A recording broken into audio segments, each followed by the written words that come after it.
Permission આપી તે માટે હું આપ સર્વનો ખૂબ ખૂબ આભારી છું. અને 2 દિવસના આ ભૂદેવો કહેવાય અમે ભૂદેવોના ચિંતન શિબિરમાં આપનું યોગદાન સદૈવ ઉપસ્થિત મહેમાનોમાં પીકે સાહેબ અભિષેક સાહેબને કહીશ કે આપ. ओके संदीप भाई बोला गुरु संदीप भाई आओ तो आरती में चालू बंद करो आवाज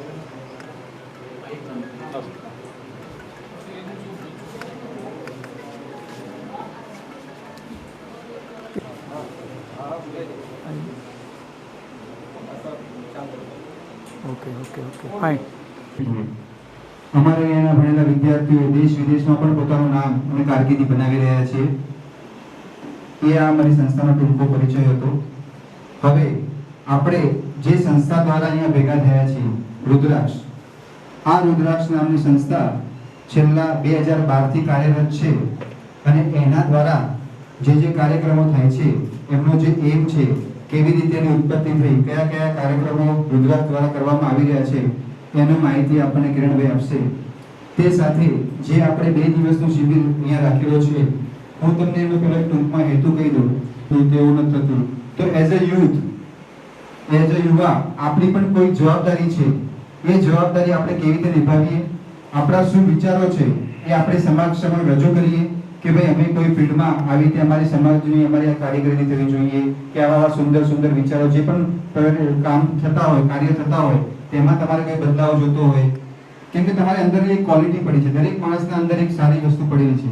એ ક્યારે બહાર આવે? જો બોલે તો સામેવાળાને ખબર પડે કે એમના આ ગુણ છે, એમના વિચારો છે. તો એવા જ આપના વિચારો સમાજ સમક્ષ રજૂ કરવા માટે આપણે આ પ્રોગ્રામ કરેલો છે. હું તમને સેશન વાઇઝ સેશનની માહિતી આપું. તમને ઘણા લોકોને છે ને બોરિંગ લાગશે કે ભાઈ આ 2 કલાક સુધી વક્તવ્ય ચાલશે, પણ અલગ અલગ શ્રોતાઓ બરાબર.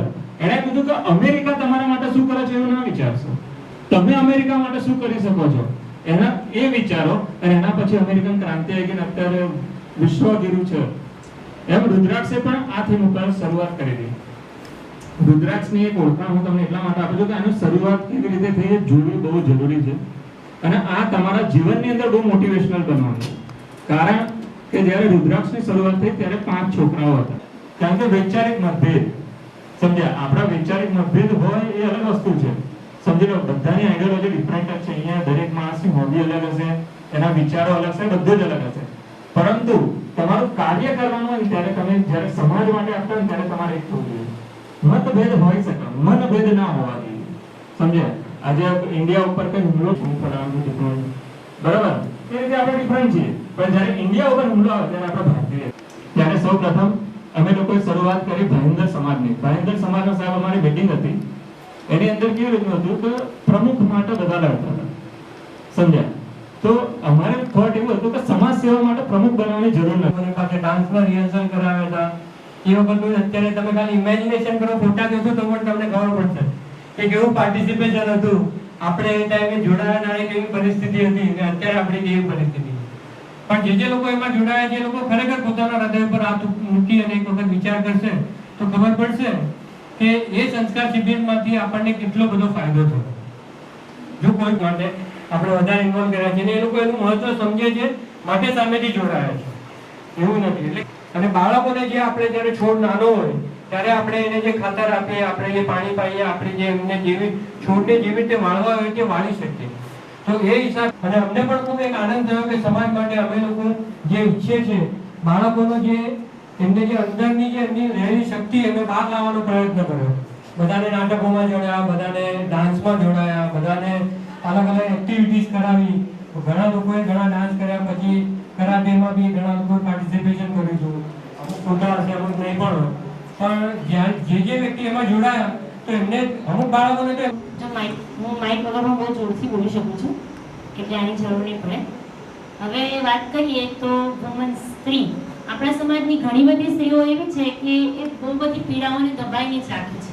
ખ્યાલ નથી કહેતી માથું દુખતું હશે તો ઘરમાં કીધા વગર જ મેડિસિન લઈ લેવાની અને આરામ કરી લેવાનો. ઘરમાં કોઈને ખબર નહીં પડે કે એને હેડેક થઈ રહ્યું છે. એવા કેટલાય રોગ હોય છે કે આપણી સમાજની સ્ત્રીઓ દબાવી રાખે છે, ખબર નથી પડતી અને પાછળથી જ્યારે મોટા રૂપ લે ને ત્યારે આગળ આવતા હોય છે. ત્યારે રુદ્રાક્ષે શું કર્યું, એમના માટે એક હેલ્થ ચેકઅપનું આયોજન કર્યું. ત્યારે ખારમાં આપણે એક મેડમ છે નૈનાબેન લાલજીભાઈ રાવલ, એમના થ્રુ ડૉક્ટરોની ટીમ આવી હતી અને ટીમે આપણાને સમય પણ પૂરો પાડ્યો હતો અને ખાસી બધી લેડીઝોનું ચેકઅપ પણ કર્યું હતું, જેથી ખબર પડી કે એ લોકોના અંદર પણ પ્રોબ્લેમ્સ છે પણ ક્યારેય આગળ આવ્યા નહોતા, પણ કામ કરે છે. એ સિવાય પણ રુદ્રાક્ષ ઘણું બધું કરે છે, જે મારા પરથી તમને જણાવવામાં આવશે. Thank you. હવે પહેલું તો મારે એ જ કહેવું છે કે અહીંયાની જે સંખ્યા છે ને બાળકોની, જે યુવા છે આપણા, એને જોઈને મને ખૂબ દુઃખ થાય છે, કેમ કે અમારા લિસ્ટમાં 275 લોકોની લિંક પર હતી અને તમે આટલા જ આવ્યા, એટલે અમને તો ખૂબ દુઃખ થયું. પણ મારે એક વસ્તુ એ કહેવી છે કે તમે અહીંયા જે હાજર છો ને, તમે પોતાના માટે ક્લેપ કરો કે તમે સમય કાઢો, એ તો બહુ સરસ વસ્તુ છે. હવે વધારે સમય ના લેતા અમારા જે પોઈન્ટ્સ આપેલા છે એના પર જઈએ. હવે અમે સંસ્કાર શિબિરના પ્રોગ્રામ કરીએ તો તમે તો અમને જોયા જ હશે, એમાં છે ને અમે 7-7, 8-8 દિવસ ગાયબ થઈ જઈએ છીએ ઘરેથી. તો અમારા ઘરવાળા ટેન્શનમાં આવી જાય કે આ 7 દિવસ જાય ક્યાં છે. ભાઈ ઘરવાળા નારાજ થઈ જાય છે, એના માટે કંઈક કરો હવે, ને તો બીજી વાર આવવા નહીં મળે અમને. તો આ જે રંગારંગ કાર્યક્રમ થાય છે ને, એમાં અમે એવું નક્કી કર્યું કે અમારા જે ગોરાઈમાં થયા હતા, જ્યાં હોળી નિમિત્તે રાખ્યું હતું, એક વન ડે પિકનિક હતી, એમાં અમારા દરેકના ઘરેથી 2-4 મેમ્બર્સ આવ્યા હતા અને બીજા અમે ઘણા બધાને ઇન્વિટેશન્સ આપ્યા હતા, એમાંથી બી લોકો જોડાયા હતા. ફર્સ્ટ ટાઈમ ગોરાઈમાંથી હતું અને સેકન્ડ ટાઈમ કર્ણાટક લઈ ગયા હતા, મુરુડેશ્વર, તો ત્યાં લઈ ગયા હતા. તો ઘણા ખુશ થઈ ગયા હતા ઘરવાળા, અને એના પછી આવવાની પરમિશન્સ મળવા લાગી. તો રુદ્રાક્ષને હજી બી એ જ કહેવું છે કે આવા કાર્યક્રમ કરતા રહો તો અમને ઘરેથી આવવાની ફરવાની મળે. Thank you. પછી આગળનો કાર્ય કે જ્યારે તમે કોઈ પણ જગ્યાએ બેઠા હો, ક્યારે કોઈ પણ ઇવેન્ટમાં હોય, ક્યારે કંઈ પણ કાર્ય તમારી બાજુમાં થતું હોય, તો આપણે નહીં નેગ્લિજેટ કરીએ છીએ કે હવે જેમ કે બેઠા હોય કે ભાઈ આ પ્રોગ્રામથી કે આ કાર્યક્રમથી આપણે શું લેવા દેવું. મારા મધર આવ્યા કે ભાઈ મારે હરિદ્વાર જવાનું છે. મેં કહ્યું મમ્મી એટલે હરિદ્વાર કઈ રીતે જશો? તો કે નહીં, અહીંયા મહેસાણાનું એક ગ્રુપ છે જે 250 લોકોને હરિદ્વાર લઈ જાય છે. તો મેં કીધું કેટલા રૂપિયામાં? તો કે 4000 રૂપિયામાં. મોટિવ છે કે આપણે શિક્ષણ માટે બહુ ફોકસ આપ્યું છે. એ આજ પ્રથા રુદ્રાક્ષે બદલવાનો પ્રયત્ન કર્યો છે કે આપણે ગૌરી પૂજા, જયા પાર્વતીના વ્રતો કરીએ છીએ, તો આ જ વસ્તુ આપણે ઉપવાસ કરવા જરૂરી છે, સંસ્કૃતિને માન આપવું જરૂરી છે, પણ એની સાથે સાથે આપણે એ પણ જોવાનું છે કે આપણે આ સમાજને બહાર લાવી રહ્યા છીએ. આજે એક ગર્લ એજ્યુકેશન બહુ જરૂરી થઈ ગયું છે. આજે આપણા સમાજમાં બહુ બધી છોકરીઓ છે જે લોકો એવું વિચારે છે કે 10 થઈ ગયું બસ હવે આપણે શું છે, પણ એવું નથી. આજના જમાનામાં આજની સાથે ચાલવું છે તો એજ્યુકેશન એટલું જ ઇમ્પોર્ટન્ટ છે જેટલું સંસ્કૃતિ.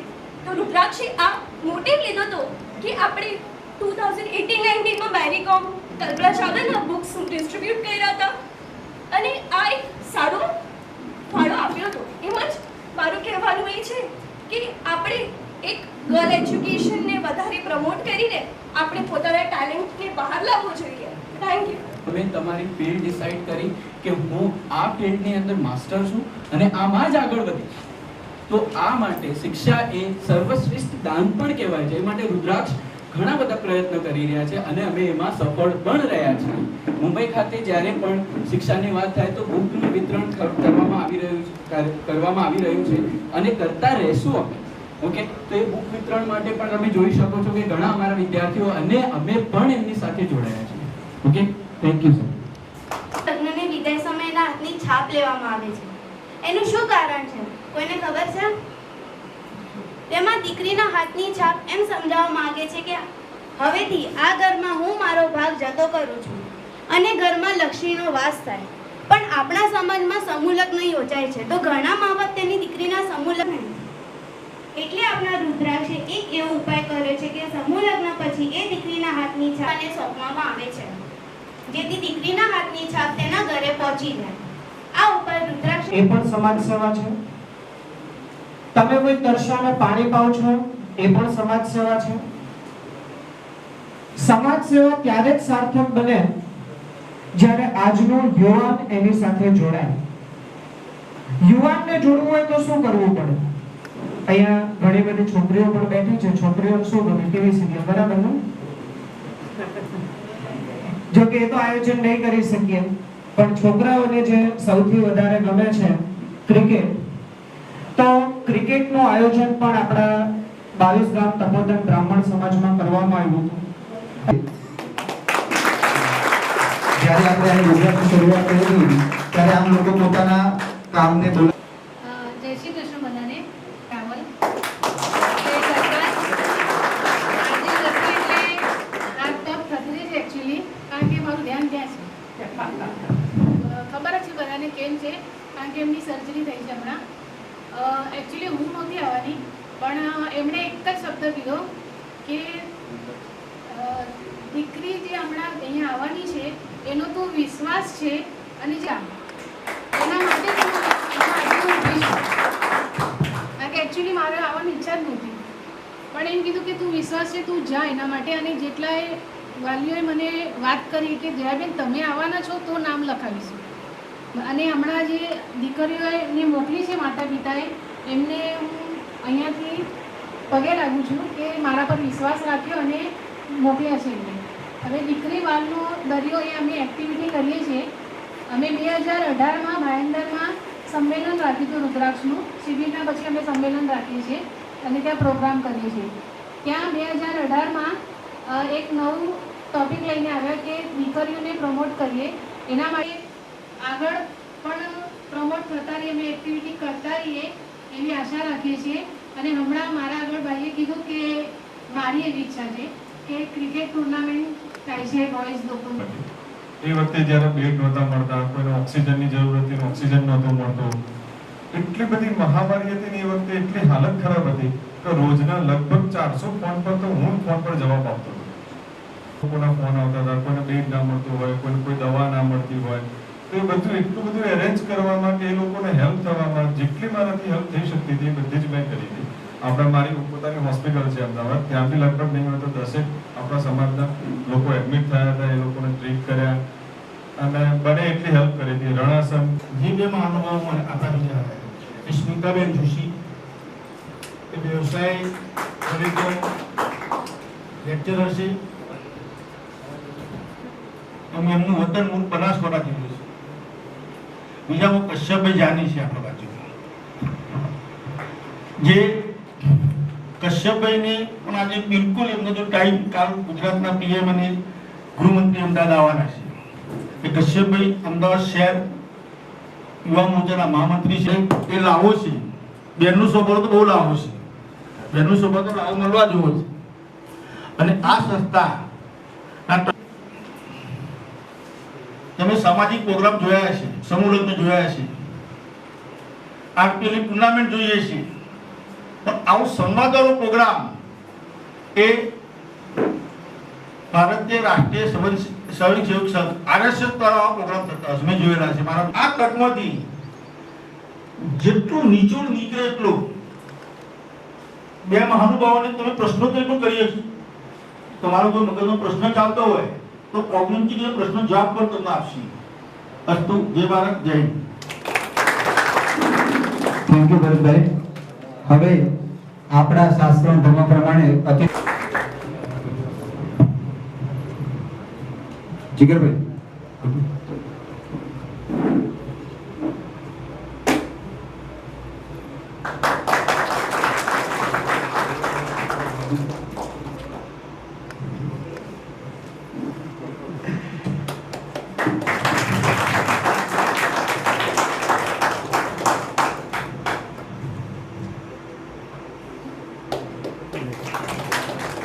હવે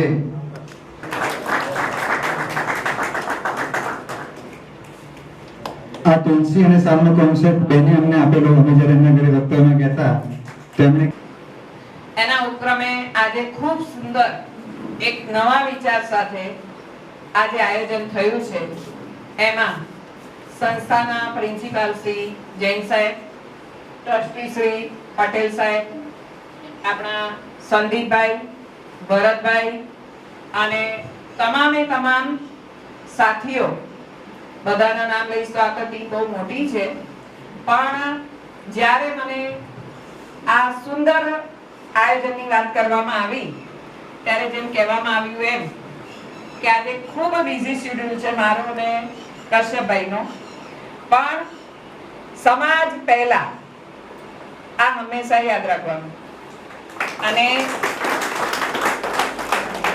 આવા સરસ તમામે તમામ આપણા આવા ઉત્સાહી જાગૃત હૃદયોનો હું આભાર માનું છું. અહીંયા લાંબુ કોઈ ભાષણ કરવું નથી, કારણ કે અમારે એવું માનવું છે કે સમાજમાં હોય કે હું પોતે પ્રોફેસર છું, ક્લાસમાં હોય, મારો હંમેશા ઉદ્દેશ એવો રહે છે કે આપણી સામે જે બેઠા હોય એમને બોલતા કરવા.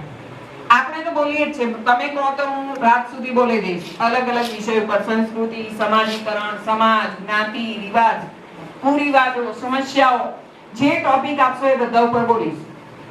પણ હું જે કંઈ બોલું અહીંયા, જે પણ 20 મિનિટથી વધારે મારે બોલવું નથી. જે કંઈ બોલું એમાંથી તમને જે લાગે એમાંથી સવાલ એ હોય તો એ રસનો વિષય બને અને એનાથી તમારા જીવનમાં જીવંતતા આવે. એટલે રાજકારણ મારો શોખ છે, જે દિવસે મારો શોખ પૂરો થઈ જશે એ દિવસે રાજકારણને ટાટા. આવું જ જીવનના દરેક ક્ષેત્ર માટે છે. ભણવાનું ક્ષેત્ર હોય તો ભણવાનો રસ છે ત્યાં સુધી તમે એની અંદર ખૂબ મહેનત કરશો. હવે અહીંયા મારે એ સવાલ કરવો છે કે રસ જળવાય કેવી રીતે રહે. તમે કોઈ પણ ક્ષેત્રની અંદર, પછી એ ભણવાનું હોય, ચિત્ર દોરવાનું હોય, ગૃહિણીઓ હશે, તમે બધી બહેનો ઘરમાં રસોઈ કરતા હશો, ભાઈઓ કમાવાની પ્રવૃત્તિ કરતા હશે, અથવા તો કોઈ સામાજિક સેવાની પ્રવૃત્તિ કરતા હશે, તો શોખ અને રસ જળવાઈ રહે એના માટે શું કરવું? તો એના માટે એને ઊંડાણથી સમજવું. માનો કે તમે ભણવા આવ્યા છો, તમારામાંથી મોટાભાગના વિદ્યાર્થીઓ છો, બરાબર?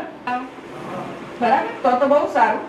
કારણ કે અત્યારે ટ્રેન્ડ એવો ચાલે છે કે માતા પિતા બેસો ને અમે જઈને આવીએ છીએ, અથવા તો માતા પિતા બાળકોને લઈ જાય ત્યારે બાળકો એમ કે ના મમ્મી તમે જઈ આવો, મારે લેસન છે, મારે ટીવી દેખવું છે, મારે ભાઈબંધોને બોલાવવાના છે.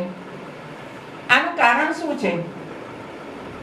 એક પ્રખ્યાત મુસ્લિમ લેખિકાએ બહુ સરસ વડીલો મતલબ યુવાનો જે બેઠા છે આ સંસ્થા સાથે સંકળાયેલા, મોટે ભાગે બ્રાહ્મણ સમાજમાં બાળક જ્યાંથી 5-7 વર્ષનું થાય એટલે માતા પિતા એને મૂકીને જતા હોય છે. અમદાવાદ જેવા શહેરમાં તો ખાસ કે સામાજિક પ્રસંગે, ધાર્મિક પ્રસંગે માતા પિતા એકલા જાય. આ જ શ્લોક વાંચો. શ્લોક સંસ્કૃતમાં ન વાંચવા હોય તો એનું ગુજરાતી અનુવાદ વાંચો અને એની પર વિચાર કરવાનો કે આમાં શું કહેવા માંગે છે. તમારા વ્યક્તિત્વનો વિકાસ, સમાજની સમસ્યાઓ, આપણી વ્યક્તિગત સમસ્યાઓ, કોઈની સાથે અનુકૂલનના પ્રશ્નો, આ બધું જ ગીતામાં આપેલું છે. અને એ આજથી જ નક્કી કરો. બધાના ઘરમાં ગીતા છે કે નહીં? છે, લગભગ હોય છે. અને આજે મેં વાંચ્યું ક્યાંક કે આ જે અત્યારે બધું જ્ઞાનવ્યાપી મસ્જિદના જે અત્યારે હિન્દુત્વ તરફનો ટ્રેન્ડ છે એના કારણે વાત કરી. હું પણ બ્રાહ્મણ કુળમાં જન્મ્યો છું, સૌભાગ્યની વાત છે. એના વિશે હું થોડું કહું તો સનાતન ધર્મની પણ વાત કરું. આપણે બધા બ્રાહ્મણ તો છીએ અને સાથે સાથે હિન્દુ પણ છીએ. આપણો એક સનાતન ધર્મ એવો છે કે અંગ્રેજો આવ્યા, મોગલો આવ્યા, ઘણા બધા આયા, એ લોકો પતી ગયા, અંદર ઝઘડવા લાગ્યા. ઈરાન ઈરાક ખબર છે, દક્ષિણ કોરિયા ઉત્તર કોરિયાનું ખબર છે, સિયાસુરની ઝઘડે છે, અલગ અલગ મુદ્દાઓ ચાલે. તમે ત્યાં રશિયા અને યુક્રેનનું જોવો છો કે ત્યારે યુરોપ પણ બે જગ્યાએ બેસી ગયું છે. ઘણા બધા વિષયો છે, પણ આપણો એક સનાતન ધર્મ છે એ ટકી રહ્યો છે. ક્યાંક ને ક્યાંક આપણા વચ્ચે પણ જ્ઞાતિને લઈને કે ભાઈ હું આ જ્ઞાતિમાં થોડાક અંતરો છે, પણ ક્યાંક ને ક્યાંક બ્રાહ્મણ સમાજે પોતાનું એવું યોગદાન આપ્યું ને એવા સંસ્કારોનું સિંચન કરતા આવ્યા છે વર્ષો સુધી. તે આજ સુધી આટલા લોકોએ આપણા ઉપર રાજ કર્યું, તેમ છતાં પણ આપણો ભારત દેશ અત્યારે વિશ્વમાં 1 થી 3 દેશોમાં આપણું નામ ગણી શકાય એ દેશ બન્યો છે. ક્યાંક ને ક્યાંક એમાં હિન્દુ ધર્મ, બ્રાહ્મણ સમાજ અને સનાતન ધર્મનું કામ. જ્યાં આપણે આપણા સંસ્કાર ભૂલીએ છીએ, આપણી સમજણ ભૂલીએ છીએ ને ત્યાં બ્રાહ્મણ હતા તો પહેલા આપણે સવારે ઉઠીને પૂજા પાઠ કર્મ કરતા હતા, શિક્ષણ મેળવતા હતા, શિક્ષણ આપતા, એ આપણે જોતા હતા અને શીખતા હતા ને આપણે આપતા હતા, એટલે આપણું પણ માન સન્માન હતું. ક્યાંક આપણે જ આપણી જવાબદારી કે આપણે જેના માટે જન્મ લીધો છે ક્યાંક આપણે ભૂલીએ છીએ કે લોકો આપણા માટેનું માન ભૂલે છે. પહેલા હું સાંભળતો હતો કે બ્રાહ્મણ તરીકે ક્યાંક જઈને ઉભા રહીએ તો તું સન્માન મળે, લોકો પગે લાગે. ક્યાંક હવે એવું આપણને સોમાન નથી મળતું. એમાં એમનો કોઈ વાંક નથી, ક્યાંક ને ક્યાંક આપણો જ વાંક છે. જ્યાં સંસ્કાર જાય છે ત્યાં સોમાન જાય છે. આપણે આપણા સંસ્કાર ના ભૂલવો જોઈએ. હું તમને ટેકનોલોજીની વાત કરવા વાળો, હું તો એન્જિનિયર છું પોતે. આજે બેનની વાત થઈ તો મને થોડું વિચારવું લાગ્યું. ટૂંકમાં હું સહેજ વાત કરું કે આપણે આપણું સમાજ, સંસ્કૃતિ અને સંસ્કાર ખાસ આપણે પાડવા જોઈએ. આપણા માતા પિતાને વિશેનો કાર્ય કરતા જો બ્રહ્મ સમાજનો ગુજરાત વિભાગ અધ્યક્ષ છું. પોતે હું એન્જિનિયર છું, હું પોતે લોયર પણ છું, પોલિટિકલ સાયન્સમાં જર્નલિસ્ટ પણ છું. ઘણા વિષયોમાં પણ જે વિષયનું મન થાય કે આ જાણવું છે એટલે એના ઉપર આગળ ભણી લેવું. એટલીસ્ટ ગ્રેજ્યુએશન, હું 3 ગ્રેજ્યુએશન કરી કે જે વસ્તુ કરીએ ને એને સર્વશ્રેષ્ઠ કરવી જોઈએ. તમને મનમાં જે વિચાર આવે. આમાં હું થોડીક ચર્ચા કરીશ. તો આમાં આપણે બધા શું એન્જિનિયરિંગના વિદ્યાર્થીઓ છે અહીંયા? કેવું ક્રાઉડ કોણ છે? એન્જિનિયરિંગના વિદ્યાર્થીઓ કેટલા છે એન્જિનિયરિંગ સાથે સંકળાયેલા?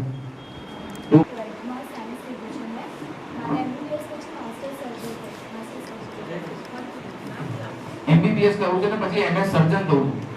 એટલે કેમ સર્જન કેમ થવું છે? ખાલી જસ્ટ આ બધાને સમજાવજો. મને ધ્યાનમાં ઉદ્દેશમાં રાખી નહીં, પણ નોર્મલી આપ વાત કરો. શું વિઝન છે એની પાછળનું શું કારણ છે? મારે પૈસા કમાવા હોય એવું નથી. મારે માસ્ટર્સ હજી એટલું કરવું છે કે મારું પહેલાથી સપનું છે કે મેં ડૉક્ટર બનીને અને માસ્ટર સર્જન બનવું. અને પછી મારે એના અંદર મારી કિડનીના બારેમાં વધારે ઇન્ટરેસ્ટ છે. મારે હું એનું સર્જરી ધન્યવાદ મેમ. તમને શુભકામનાઓ આપું. મને ફોન કે બતાવો ને. મેં ફોન બતાવ્યો કે તમારો આ ફોન છે, મેં સાંભળ્યું. મેં કીધું હા બતાવો. હજુ વાત કરું છું. એક છોકરો પેમેન્ટ કે તમે જો બીજું કામ, એટલે અમે અમારા નામ વિસ્તારમાં રહેતા હતા તો મેં એમના ત્યાં ગયા. સવારમાં 7:30 8 વાગે અમિતભાઈ ત્યાં ઘરની બહાર બેઠા. અમિતભાઈ 8 8:30 બહાર આવ્યા. એટલે મમ્મીને પામ બ્રહ્મ વિદ્યા સ્વરૂપિણી આદિ અંતથી રહિત હે માં ભગવતી ગાયત્રી, હું આપને નમન કરું છું, આપને પ્રણામ કરું છું. અહીં ઉપસ્થિત સર્વે અને મારી બુદ્ધિને તીક્ષ્ણ બનાવવાની કૃપા કરજો. રુદ્રાક્ષ જે સંસ્થા છે એને જે આયોજન કર્યું છે એને હું ખૂબ અભિનંદન આપું છું કે આવું વારંવાર કાર્યક્રમનું કરતા રહે. એમની વાતથી હું ચાલુ કરીશ.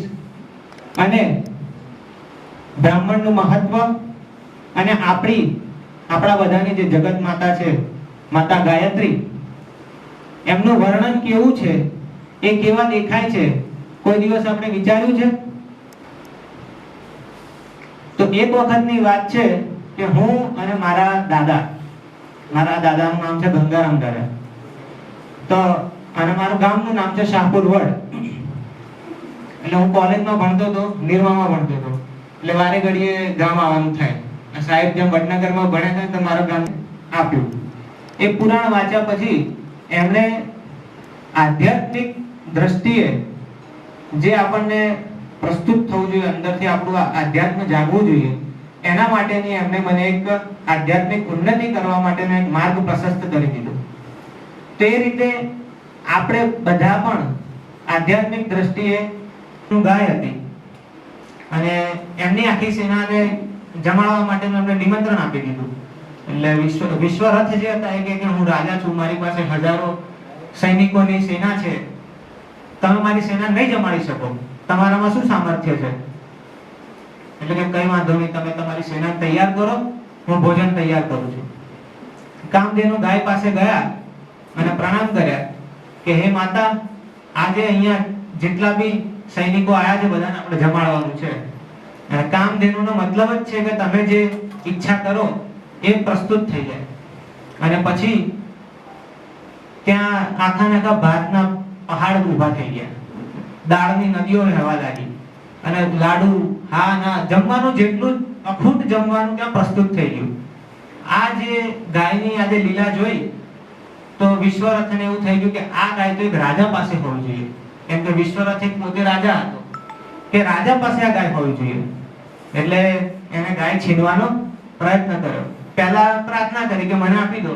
એટલે વશિષ્ઠ ઋષિ કે ભાઈ આ મારી યોગની શક્તિ છે, આ બધું કોઈ વેચવા માટેનું નથી. એટલે રાજાનો તો પાછું એવું હોય ને. એટલે ગુરુદેવ કહે છે, એક એક શબ્દ બહુ ધ્યાનથી સાંભળજો. આદિ શક્તિ જગત જનની कृपा अपरंपार सर्वत्र व्यापत श्री संपन्ना नमस्कार नमस्कार। संध्या सावित्री सरस्वती ब्राह्मी रौद्री वैष्णवी छो। रक्त श्वेत अने कृष्ण रूप तमारा सर्वत्र व्यापत श्री संपन्ना। प्रातः काले बाल्यावस्था हंस पर विराजो छो। मध्याह्ने युवावस्था गरुड़ पर विराजो छो। આપણે વધારવી જોઈએ, જેમ બેને કીધું, કશ્યપભાઈએ કીધું, આપણે આપણી સંસ્કૃતિ જાળવી રાખવી જોઈએ અને ફરી અમે એક જે મેં કશ્યપભાઈને વાત કરી હતી, મેડ બાય ભારત કરીને અમે એક સાઇડ બને છે, એનું સ્લોગન જ અમે લખ્યું બનાવ્યું. એટલે મેં મારા જે બીજા આઈટી ના મિત્રો હતા એને ગાઈડન્સ આપ્યું. એ લોકો પણ ક્યાં જોબ કરતા હતા. અમે રાત્રે ભેગા થઈએ. મારો વર્કિંગ ટાઈમ હતો 1 થી 9 હોય અથવા બંનેનું મિક્સર હોય. એવું અલગ અલગ મેં તમને ઓપ્શન કીધા. એમાંથી કઈ પણ એક વસ્તુ કરી છે પણ ચંપલાવવું પડશે. ઘણી વાર તો એક્ઝિક્યુશન સુધી આપણે નથી પહોંચતા. વિચારો બધા આયા કરે પણ આનું ઇમ્પ્લિમેન્ટ કોણ કરે? શરૂઆત નથી કરી. કંપની રહી મારા સાહેબ મારો ચીકુ સારો વેગનર લઈને આવે છે 1.5 લાખ પગારનું કરે શું? મને એવું થતું હતું. એટલે કારણ કે મને કે 1.5 લાખ પગાર જીવનમાં કરવું કશું ના પડે એમ. એવું મને ત્યારે એવું વિચાર કે 1.5 લાખ એટલે કેટલું બધું કહેવાય. મારું નામ મયુર. હું રુદ્રાક્ષ સંસ્થા તરફથી સવાલ પૂછવા માંગુ છું.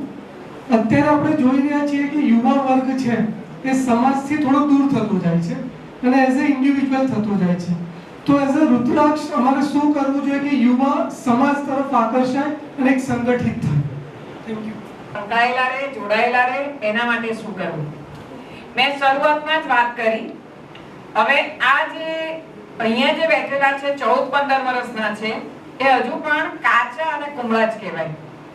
તમે કહેવત સાંભળી હશે કે પાકા ગળે કાંઠા ન લગાવાય, કાંઠલા. તો અહીંયા બેઠેલા હજુ પણ કાચા જ કહેવાય. એમના જે માતા પિતા છે, આપણે ક્યારેક માતા પિતા સાથેનું પણ કાઉન્સેલિંગ રાખીએ, બાળકો અને માતા પિતા. એમને પોતાની પ્રવૃત્તિઓમાં સાંકળે. મને આજે એક કહેવાનું મન થાય છે, મેં ભાઈને પણ કહ્યું, આપણે બધા ભૂદેવો છીએ અને ભાઈએ ગાયત્રી માતા વિશે બહુ સરસ કહ્યું કે આપણે બ્રાહ્મણો છીએ અને ગાયત્રી માતાના સંતાનો. કાલથી એક સંકલ્પ કરો, રોજ સવારે સૂર્યનારાયણને જળ ચડાવવાનું. થશે? જે ખરેખર કરવાના એ હાથ ઊંચું કરો. કશ્યપભાઈને તો ગાયત્રી માતાનું સંતાન છે સૂર્ય, બરાબર? હવે આ કરવાથી શું થાય? તમે પોતે અનુભવ કરશો. આંખ બંધ કરીને માત્ર સૂર્યાય નમઃ. આપણે કોઈ બહુ મોટા શ્લોકો બોલવાના નથી. સૂર્યાય નમઃ, સૂર્યાય નમઃ. તમે તારક મહેતાના હશે એ અમારો ટાર્ગેટ છે. હવે હજી એક મિત્ર છે જેને આપણો સવાલ છે બેન, હું એમને આપું છું. નમસ્તે મેડમ. હું એક પ્રાઇવેટ સ્કૂલમાં ટીચર તરીકે જોબ કરું છું અને મારો સવાલ તમને છે. રિક્વેસ્ટ મને રિક્વેસ્ટ આપણા સમાજમાં કે આપણા ગુજરાતમાં ભારતની લેવલે હર કોઈ લડકીને છેડતી થાય છે, તો આપણે કોઈ સમાજમાં એવું કેમ નથી વિચારતા માતા દુર્ગાની પૂજા કરીએ, આપણે નવરાત્રીના ઉપવાસ કરીએ. આ સ્ત્રી છે, નબળી છે, કોઈ એમને એવું કોઈ પ્રેરણા નથી આપતું કે તમે ખુદ શક્તિનો અવતાર છો, તો આપણે કેમ એમને શૌર્ય કલાઓ નથી શીખવાડતા? બહુ સરસ. આ વસ્તુ મેં મારી ક્લાસમાં પણ કરી હતી. અહીં એકલી પડી છું ને, એક દિવસ તારી હાલત ખરાબ હશે. કારણ કે આપણે સ્વાભાવિક છે કે હું જેને લડવા જાઉં, ઝઘડું. મેં કીધું જો મમ્મી, આનું એક જ એક્ઝામ્પલ છે કે દીકરીઓને મજબૂત બનાવો. કોઈ મેં હમણાં એ કહ્યું, તમારે ફાઇટ કરતા શીખવું જ પડશે.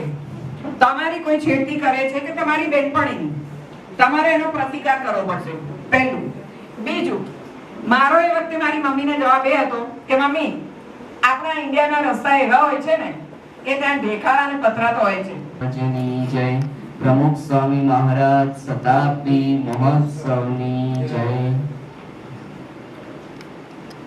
રુદ્રાક્ષ યુવા સંવાદની અંદર આપણે બધા ભેગા થયા છીએ, તો ખાસ આપ બધાને સ્નેહ ભર્યા જય સ્વામિનારાયણ. આપણે સવારથી અહીંયા બધા કાર્યક્રમનો લાભ લઈ આપણી સંસ્કૃતિને આપણે કેવી રીતે આગળ લાવી શકીએ. એ આપણે પ્રાપ્ત કરીએ છીએ અને હજુ આવતીકાલે પણ પ્રાપ્ત કરવાના છે. પણ એ બધાની અંદર જો સૌથી અગત્યની કોઈ વસ્તુ હોય સફળતા મેળવવા માટેની, સફળતાના રસ્તે આગળ વધવા માટેની, એ વાત આપણે સમજવાનો પ્રયત્ન કરીએ છીએ. કારણ કે પહેલા એવું કહેવાતું, લોકો પથ્થરથી લડતા, એટલે પથ્થર યુગ કહેવાતો, પાષાણ યુગ, પછી સુવર્ણ યુગ, બધા અલગ અલગ યુગ એ બધા આવતા ગયા. અત્યારના યુગને અથવા તો અત્યારે જે આપણે જીવન જીવીએ છીએ એને ઘણી બધી રીતે વર્ણવી શકાય, પણ એક રીત એ પણ છે કે અત્યારે છે ને આપણે એનર્જીના યુગમાં જીવન જીવીએ છીએ. વોટર એનર્જી, એના આધારે ઘણા બધા કાર્યો એ દુનિયાની અંદર થતા હોય છે. પવન ઉર્જા, વિન્ડ એનર્જી, એનાથી પણ પવન ચક્કીઓ બધી ફેરવી અને 3500 કિલોવોટ પર અવર એ એનર્જી જનરેટ થતી હોય છે. તમે આ બાજુ કચ્છ બાજુ જાઓ ને તો ત્યાં આગળ સુરજબારી પુલ છે, ત્યાંથી તમે પસાર થાવ ને તો 200-300 જેટલી પવન ચક્કીઓ બધી ત્યાં એક જ જગ્યાએ લગાડેલી છે. તો એની પણ એક શક્તિ રહેલી છે, એની અંદર પણ એક તાકાત રહેલી છે. એવી જ રીતે પાણીની અંદર શક્તિ રહેલી છે અને એનો અનુભવ તો આપણે બધા કરીએ જ છે. કારણ કે અત્યારે ગમે ત્યાં પાણી આવતું હોય તો એ શેનું છે? નર્મદાનું. નર્મદા ઉપર ડેમ બાંધ્યો અને એની જે શક્તિ જનરેટ થઈ, આમ આપણને ડાયરેક્ટલી દેખાતી નથી, પણ એ શક્તિને કારણે આપણને છેક ત્યાંથી લઈ અને આ બાજુ જે કચ્છ સુધી, રાપર સુધી એ નર્મદા કેનાલ પહોંચી ગઈ છે અને એને કઈ બધી જગ્યાએ પમ્પિંગ કરવું પડતું નથી. એના સ્ટોરેજની શક્તિથી એ ત્યાં પાણી પહોંચે છે, એમાંથી વીજળી ઉત્પન્ન થાય છે. 3 રાજ્યની અંદર એનાથી વીજળી પ્રાપ્ત થાય છે, ગુજરાત, મધ્યપ્રદેશ અને મહારાષ્ટ્ર. 3 રાજ્યની અંદર એની વીજળી એ બધાને અમુક ટકા પ્રમાણે પ્રાપ્ત થતી હોય છે. તો એ પાણીની એનર્જી છે, પાણીની શક્તિ છે. તો આ બધાની અંદર અનેક શક્તિ એ બધી રહેલી છે. એવી જ રીતે આપણા શરીરની અંદર પણ એક શક્તિ રહેલી છે અને સફળતા માટે એ શરીરની શક્તિ વાપરવીને એ જરૂરી છે. એટલે ધ પાથ ઓફ સક્સેસ, સફળ થવા માટેનો, આગળ વધવા માટેનો રસ્તો ક્યાંથી શરૂ થાય છે? તો હાર્ડ વર્ક. જે આપણા શરીરની અંદર શક્તિ રહેલી છે એને હાર્ડ વર્ક દ્વારા આપણે ઉપયોગમાં લેવાનું છે. તમારે કોઈ પણ ક્ષેત્રની અંદર આગળ વધવું હોય, કોઈ પણ અભ્યાસના ક્ષેત્રની અંદર આગળ વધવું હોય, કોઈ પણ ધંધાના ક્ષેત્રની અંદર આગળ વધવું હોય તો હાર્ડ વર્ક છે ને એ જરૂરી છે. અને તમે દુનિયાની અંદર જોશો ને તો જે આગળ વધ્યા છે એના જીવનની અંદર આપણને જોવા મળશે. એટલે સફળ થવા માટે કોઈ પણ શ્રેષ્ઠ રસ્તો હોય તો એ છે હાર્ડ વર્ક. એક નાની દૃષ્ટાંત કથા છે, વાર્તા છે કે એકવાર એક વાટકાની અંદર મલાઈનો વાટકો હતો અને એ મલાઈના વાટકાની અંદર દેડકા આવે ને, દેડકા, એ 2 દેડકા એ પડી ગયા. મોટો વાટકો હતો, એમાં 2 દેડકા પડી ગયા તો બહાર નીકળી શકતા નતા. તો હવે કરવું શું? બંને વિચાર કરતા હતા. એમાં એક હતો ને એને થોડીક બુદ્ધિ ચલાવી કે કઈ નહીં, જાત જાતના બધા પ્રયોગો કર્યા, ઉપર ચડવાનો પ્રયત્ન કર્યો, કૂદકા મારવાનો પ્રયત્ન કર્યો. હવે મલાઈનું લેવલ ઓછું હતું એટલે ચડી શકે નહીં, કારણ કે પગ ચીકણા થઈ ગયા હોય એટલે લપસી પડે, ચડવા જાય તો તરત પાછો લપસી પડે. એટલે એને ટ્રાયલ એન્ડ એરર મેથડ અપનાવી અને પ્રયત્ન કરતા ગયા. એમાં એને શું કર્યું, એ મલાઈનો વાટકો હતો ને એમાં ગોળ ગોળ ગોળ ગોળ ગોળ સ્પીડમાં ફરવાની ચાલુ કર્યું, જબરજસ્ત. અને મલાઈની અંદર વલોણી નાખીને ગોળ ગોળ ફેરવો એટલે શું થાય? માખણ. થોડું હાર્ડ સરફેસ થઈ ગઈ અને પછી એ મલાઈમાંથી માખણ થઈ ગયું એટલે એના પર પગ મૂકીને કૂદકો મારીને બહાર જતો રહ્યો. પણ એને માખણ કરવા માટે એને કેટલી મહેનત કરી હશે. આ તો ખાલી આપણે બોલ્યા અને તમે બધાએ સાંભળી લીધું, પણ એ દેડકાનો હાર્ડ વર્ક એને જ ખબર પડે. ભલે એને ટ્રાયલ એન્ડ એરર મેથડ અપનાવી હતી, પણ એનું હાર્ડ વર્ક છે ને એ એને જ ખબર પડે અને એના કારણે એ પોતે બહાર નીકળી શક્યો. એમ આપણે પણ ઘણીવાર અમુક વસ્તુ, અમુક પરિસ્થિતિ, અમુક મુશ્કેલીમાંથી બહાર એના માટે હાર્ડવર્ક અને જીવનની અંદર જે આગળ વધ્યા છે, આપણે પૌરાણિક કાળથી ગણીએ, આપણા ઋષિ મુનિઓ, સંતો, મહંતો જે કોઈ આગળ વધ્યા છે ને એ બધા આ રીતે જ આગળ વધ્યા છે. તમે એકલવ્યનું નામ સાંભળ્યું હશે, બરોબર? એકલવ્ય એ પોતે ધનુર્ધર હતો. એ ગુરુ દ્રોણાચાર્ય પાસે ગયો. એમણે કહ્યું કે ભાઈ હું તો ખાલી ક્ષત્રિય અને ધનુર્વિદ્યા શીખવાડું છું, પણ એના મનની અંદર હતું કે મારે સફળ થવું છે.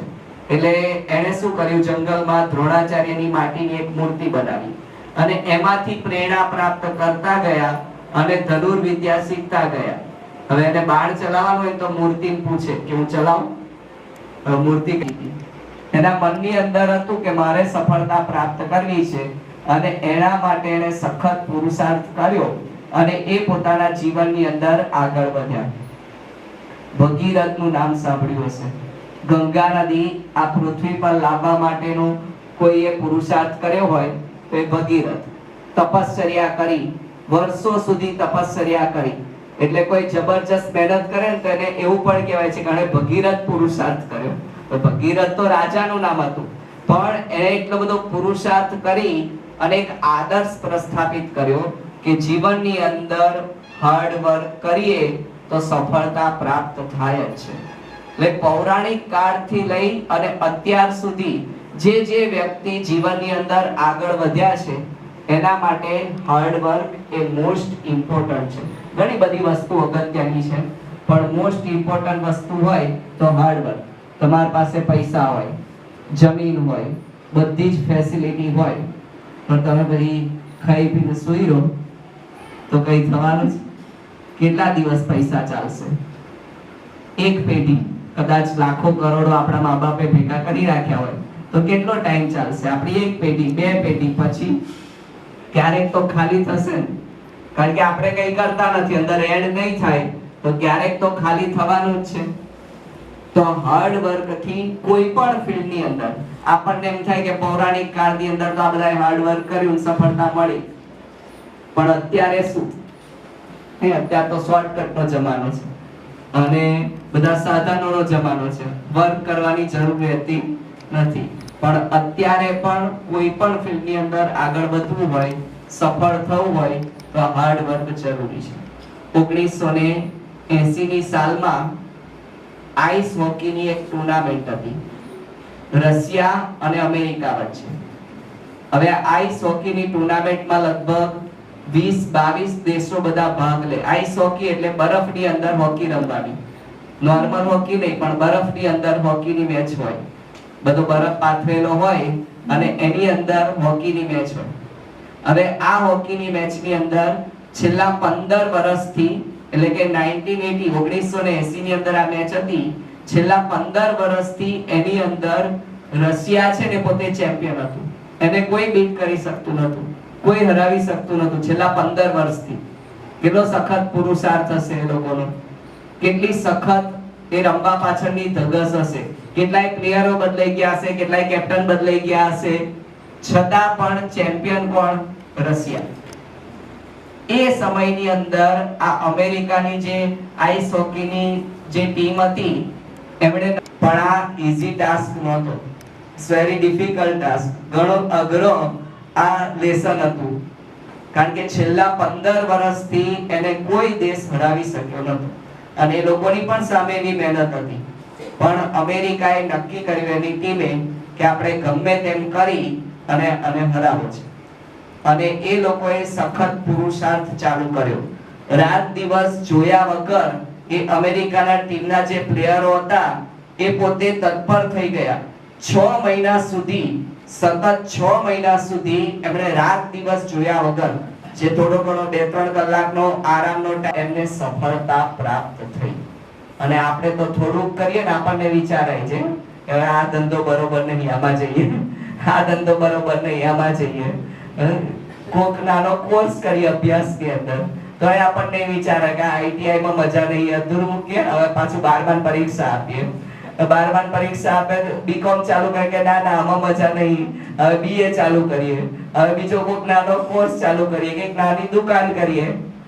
પણ આ કંપનીઝ બજાજ સ્કૂટર હવે તો ઓછું થઈ ગયું, પણ અત્યારે બજાજની ઘણી બધી વસ્તુઓ સ્કૂટર ને બાઇક ને બધું ચાલે છે. 1894 ની સાલમાં રાજસ્થાનમાં એક નાના ગામડાની અંદર એમનો જન્મ થયો અને નાના હતા ત્યારે જ એમના માતા પિતા મૃત્યુ પામ્યા નાની ઉંમરમાં.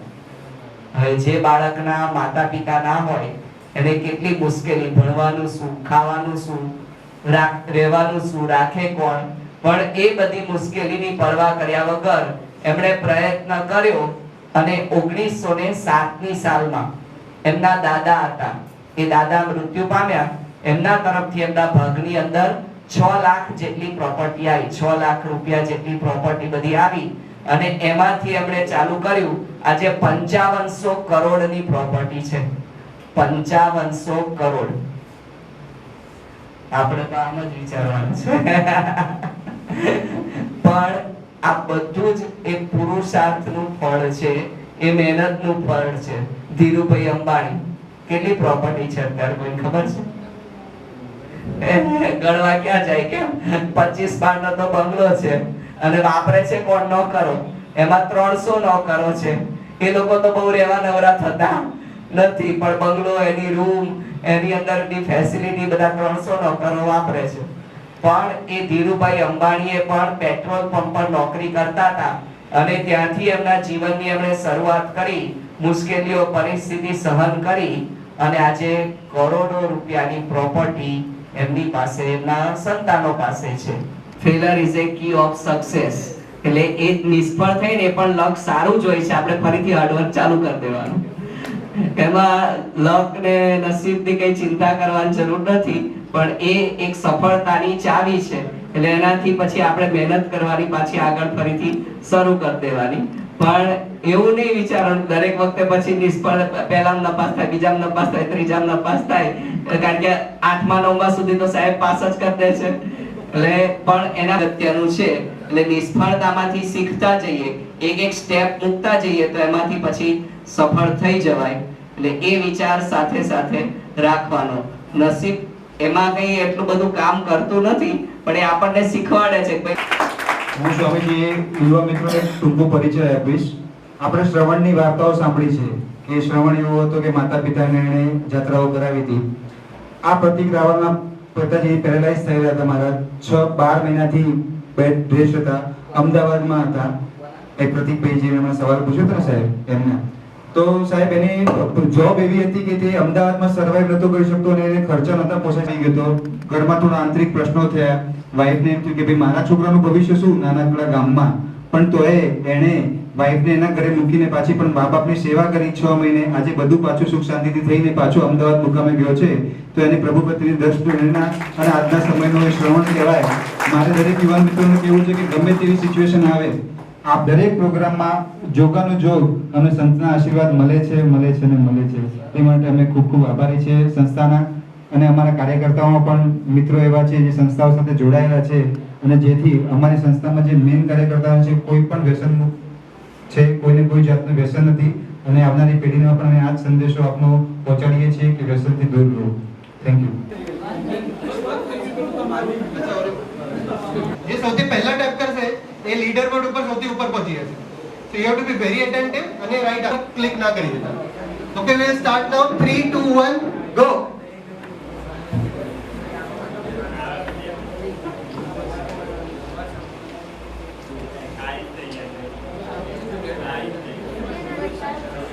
હિન્દુ ધર્મમાં કેટલા દેવી દેવતાઓ છે?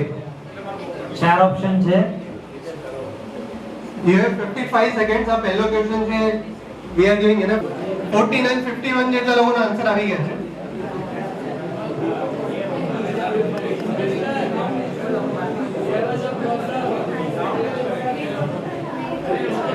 seconds to go. ફરીથી એકવાર ટ્રાય કરો. જે આપણે અહીંયા વિદ્યાર્થી છે, he is at the top. હર્ષ, ગૌરવ, ઉર્વી અને કોણ છે સરકાર? હર્ષ નંબર 1 પર છે. ભાઈ મજા આવે છે? યસ. આ તો ઉત્સાહ સાથે રમવાનું છે. હવે ઊંઘી ગયા. સાનિયા મિર્ઝા કઈ રમત માટે જણાતી છે? જાણીતી છે. હોકી, બેડમિન્ટન, ટેનિસ અને ચેસ. 43 લોકો. ના ના, જે આવે છે જ આવશે ભાઈ.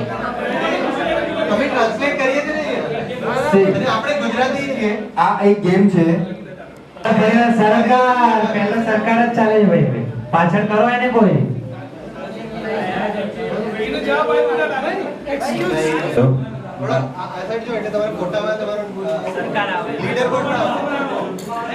મારું નામ કુનાલ રાવત, ગામ શાહપુર, જવાગોળ વાસ, મુંબઈ. ટીવાય બીકોમ લાસ્ટ યર, મુંબઈમાં રહેવાનું. પ્રોગ્રામ વિશે એકદમ સારો રહ્યો, બહુ બધું અંદર જાણવા મળ્યું, શીખવા મળ્યું અને આગળ બી જે હશે એને બહુ સારી રીતે જાણશું અને શીખશું. મેં તમે જે ઓકે, હજુ તો બહુ બધી મજા કરવાની બાકી છે, એટલે કોઈ એક વસ્તુ છે, મજાકની વસ્તુ નથી, આ બહુ બોલો બોલો. મારું નામ હર્ષ રાવલ છે, વિસનગર જ રહું છું, ઇન્ટર્નશિપ ચાલુ છે BSc nursing. Okay okay fine. મારું નામ આનંદ રાવલ, હું સુરતમાં રહું છું, 3rd યર બીકોમ, 3rd યરમાં આવી ગયો, 2nd યર પાસ થઈ ગયો, રહેવાનું શાહપુર, મારવાડ.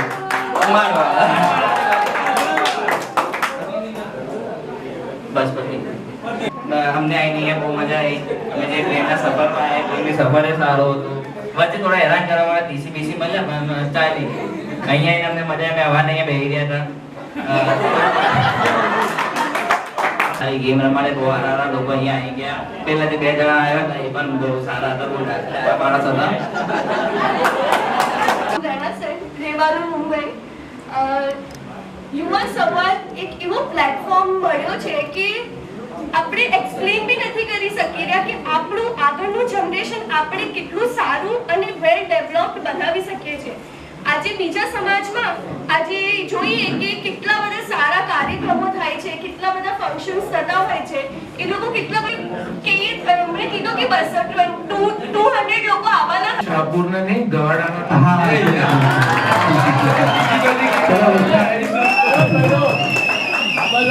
લાગી જવું જોઈએ. સાલા ઇન્સલ્ટ થયા પછી ગાંધીજીને છે ને રેલવેમાંથી ઉતારી દીધા હતા પીસી. એના પછી એમને લાગી આવ્યું કે સાલો હું એક ગાડી ભારતીય જો કે મને ટ્રેનમાં ઉતારી દીધો, એને અંગ્રેજોને ભારતમાંથી ઉતારી દીધા. એમ હવે જો આ લાગી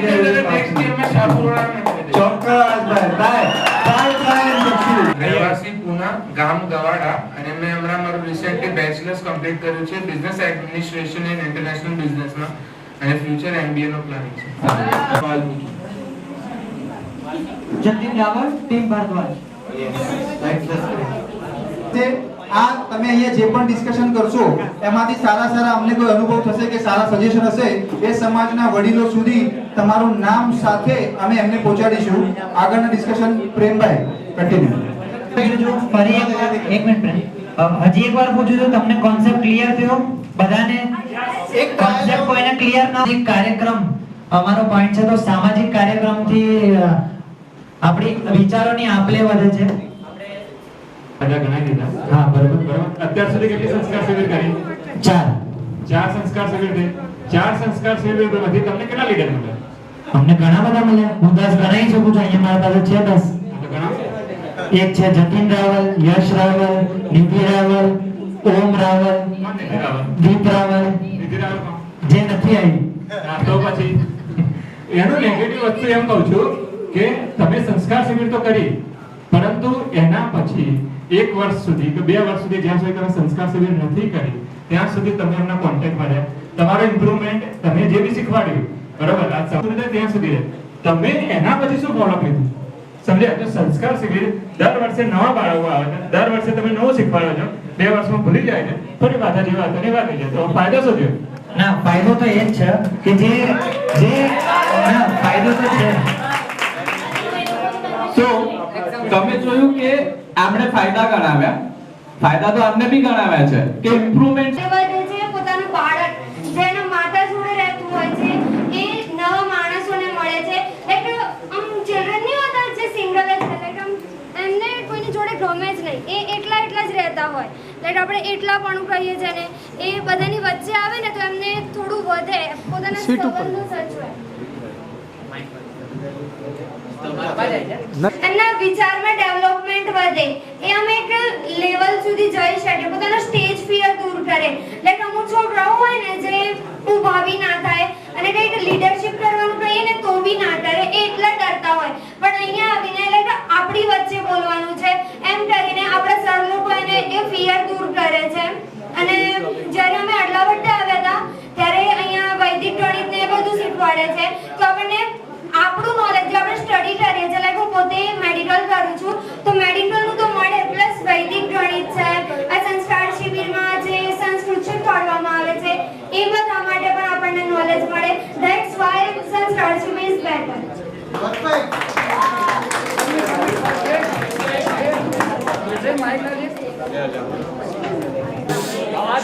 અવાજ જય શ્રી કૃષ્ણ. કઈ વાત બોલે કર ચાલુ હે. જય શ્રી કૃષ્ણ. મારી ટીમનું નામ વિશ્વામિત્ર છે અને હું જય શ્રી કૃષ્ણ. મારી ટીમનું નામ વિશ્વામિત્ર છે. મારું નામ નિશિત રાવલ છે. હું સંસ્કાર શિબિરના ટોપિક ઉપર કોચ બોલવાનો છું.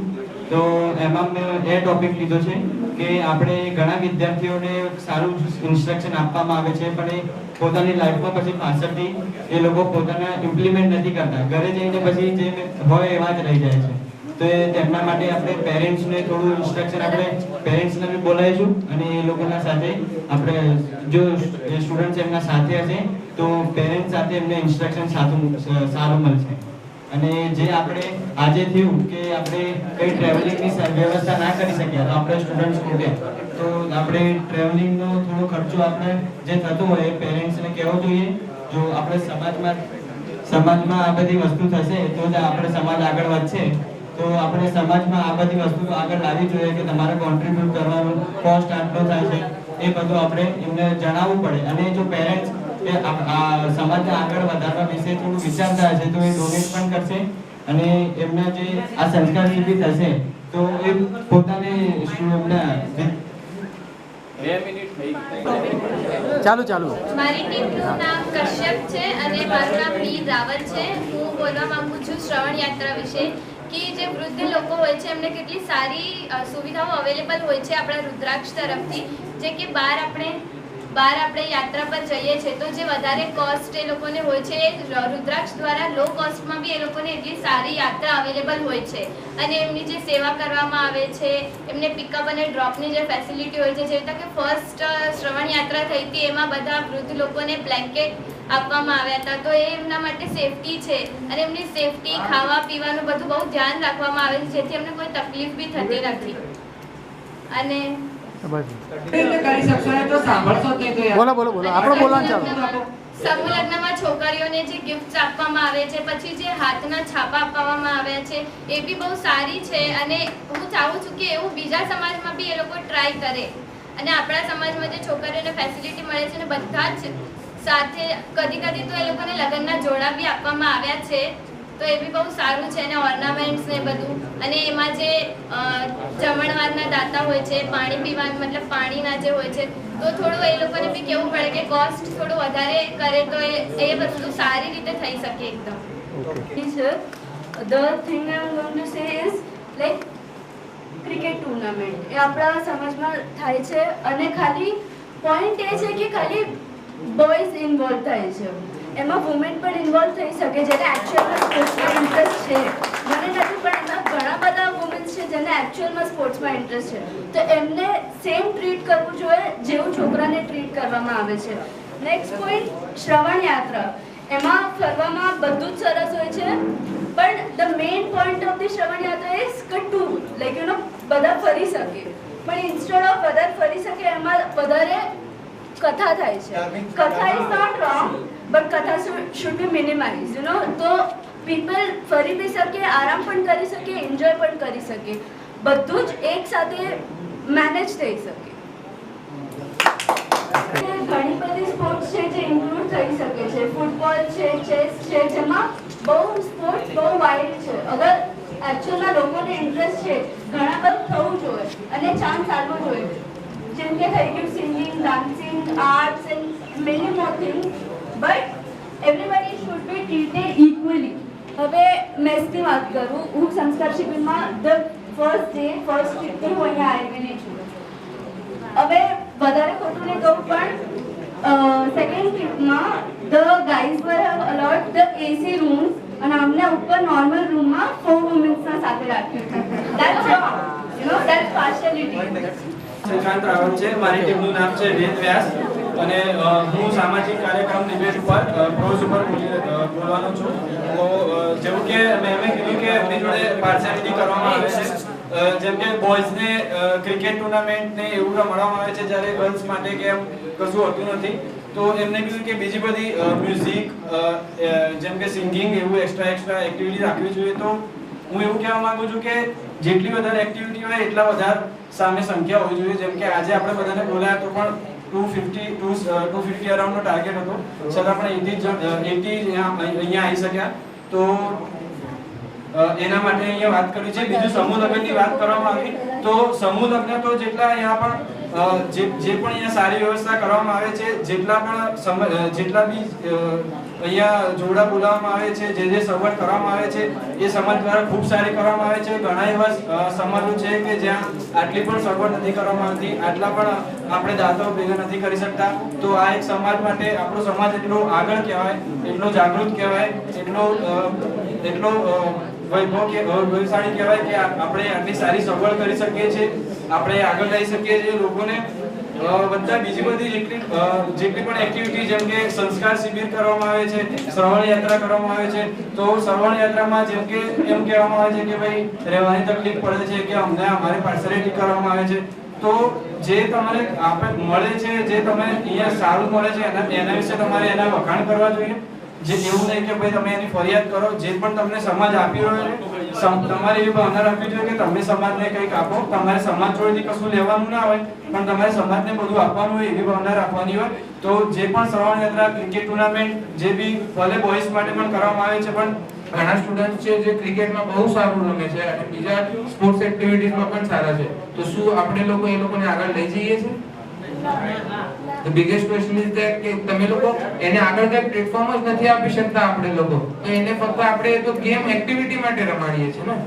તો જ્યારે તમે લોકો એમને પ્રોપર પ્લેટફોર્મ આપી શકશો તો ત્યારે તમે લોકો એક ક્રિકેટ ટુર્નામેન્ટ ને વર્ક છે ને. તો આઈ ડોન્ટ થિંક સો કે ફક્ત ક્રિકેટ રમવા માટે તો બધા પોતપોતાના ઘરે ક્રિકેટ રમશે. અહીંયા એને ક્રિકેટ જ રમવાનું વર્ક નથી. તો અહીંયા એને રમો છો તો પછી એનું પ્લેટફોર્મ પણ મળવું જોઈએ. અને સંસ્કાર શિબિર આપણે 2 દિવસની કેમ રાખીએ છીએ? મારો one of the biggest question is that 7 દિવસની છે. આ વખતે 2 દિવસ યુવા સંવાદ છે. સંસ્કાર શિબિરની વાત કરું કે સંસ્કાર શિબિરમાં આપણે એક સાથે 3 થી 4 બેચીસ એક જ દિવસમાં 2 કલાકના ડિફરન્સમાં રાખીએ છીએ. તો વચ્ચેના 2 સેશન્સ છે એકના ડ્રોપ જ થઈ જવાના છે, કારણ કે કોઈ પણ એટલું ટેલેન્ટેડ નથી, હું પણ નથી કે તમે 4 કલાક સુધી મને કઈ કહેશો મને બધું યાદ રહેશે. સો બેસિકલી થોડો ટાઈમ સ્લોટ પણ ચેન્જીસ થવો જોઈએ કે સ્ટુડન્ટ્સને પણ એમનો રિકવરીનો ટાઈમ મળે, એમને પણ થોડા થોટ્સ બિલ્ડ અપ કરવાનો ટાઈમ મળે. તો બેક ટુ બેક સેશન્સ ન લેવાય. Thank you. એનો એક પોઈન્ટ છું જેમ કે આ ભાઈએ કીધું કે ક્રિકેટ રમાડીને આગળ લઈ નથી જતા. કોને કીધું લઈ નથી જતા? અમદાવાદ, સુરત, બહારથી ટીમ અંદર રમાય છે, લોકો ટીમ બનાવીને બહાર પણ રમવા જાય છે.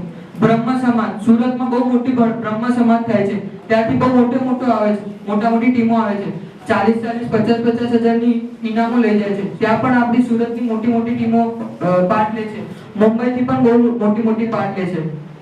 એવું નથી કે આગળ નથી લઈ જતા. અને સંસ્કાર શિબિરની વાત કરીએ તો દર વર્ષે આપણે નોટબુક લઈ જવાનું કહીએ છીએ.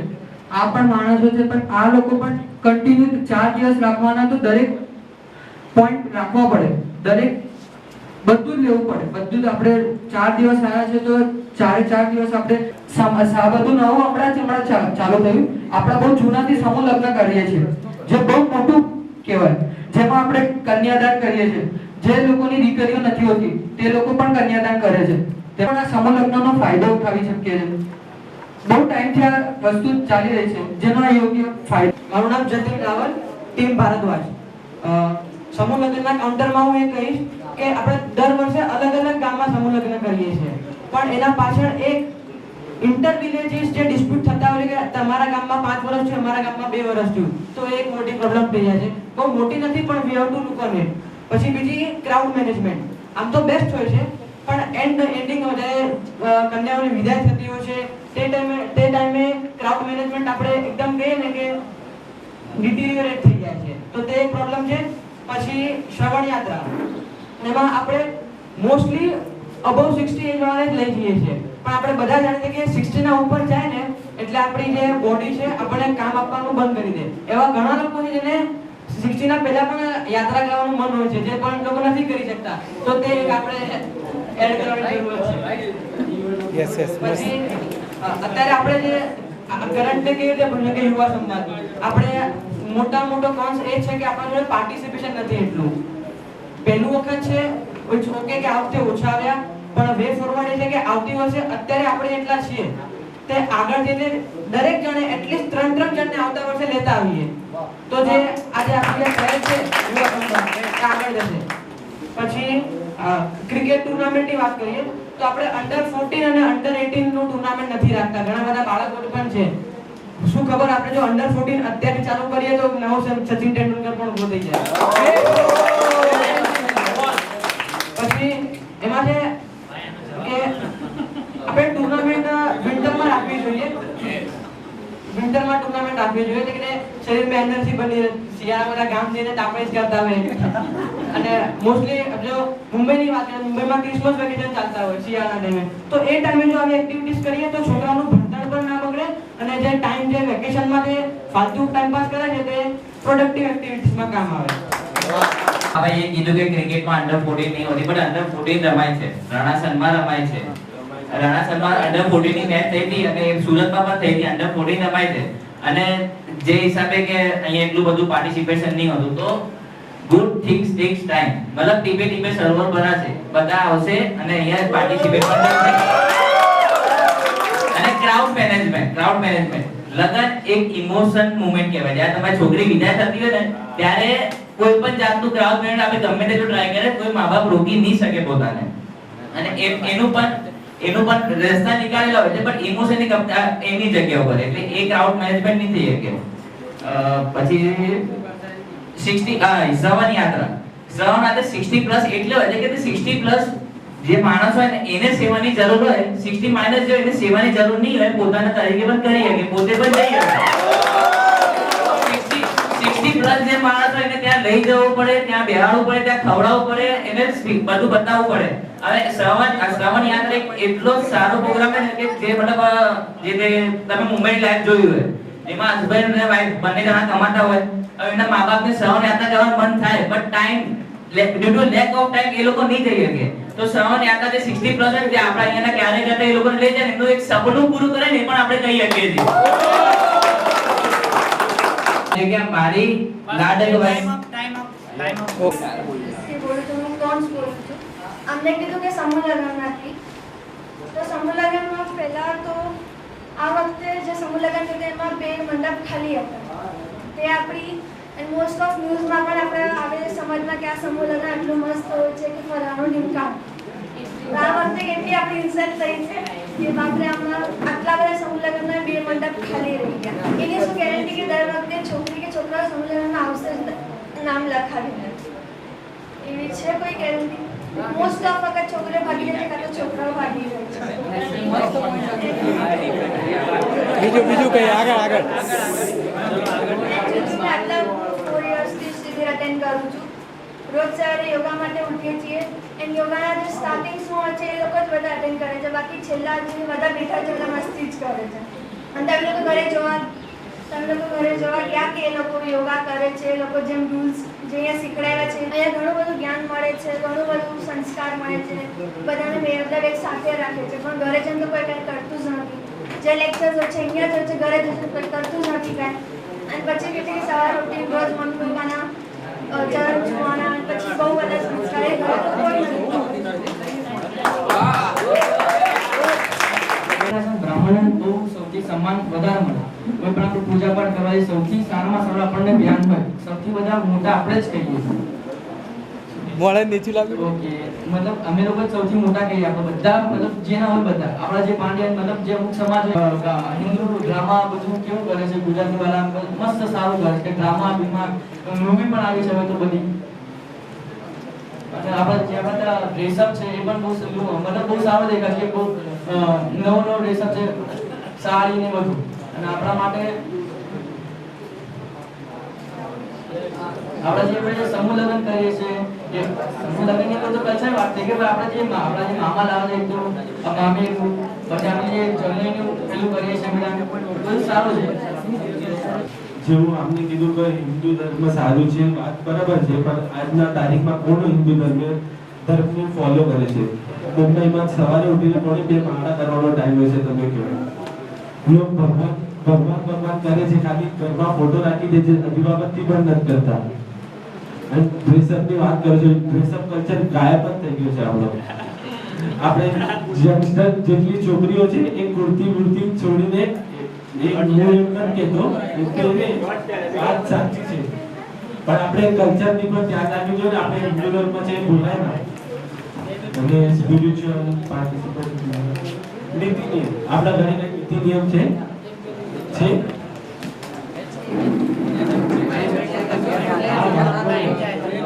કોઈ નીતિ નિયમ કરે નથી કે આ ટાઈમે આ સુવાનું હવે મુંબઈમાં તમે જોશો ને કારમાં બધા ફૂલ ધંધો કરે છે મેક્સિમમ લોકો તો થોડા ટાઈમ હોય છે ફૂલ બાંધે કોઈ ખાવાનો કાંઈ ટાઈમ નહીં પપ્પા આવે એમને ખાવાનો કાંઈ ટાઈમ નહીં તો શું નીતિ નિયમ કાંઈ છે નથી એટલે આપણે બદલવું પડશે આ બધું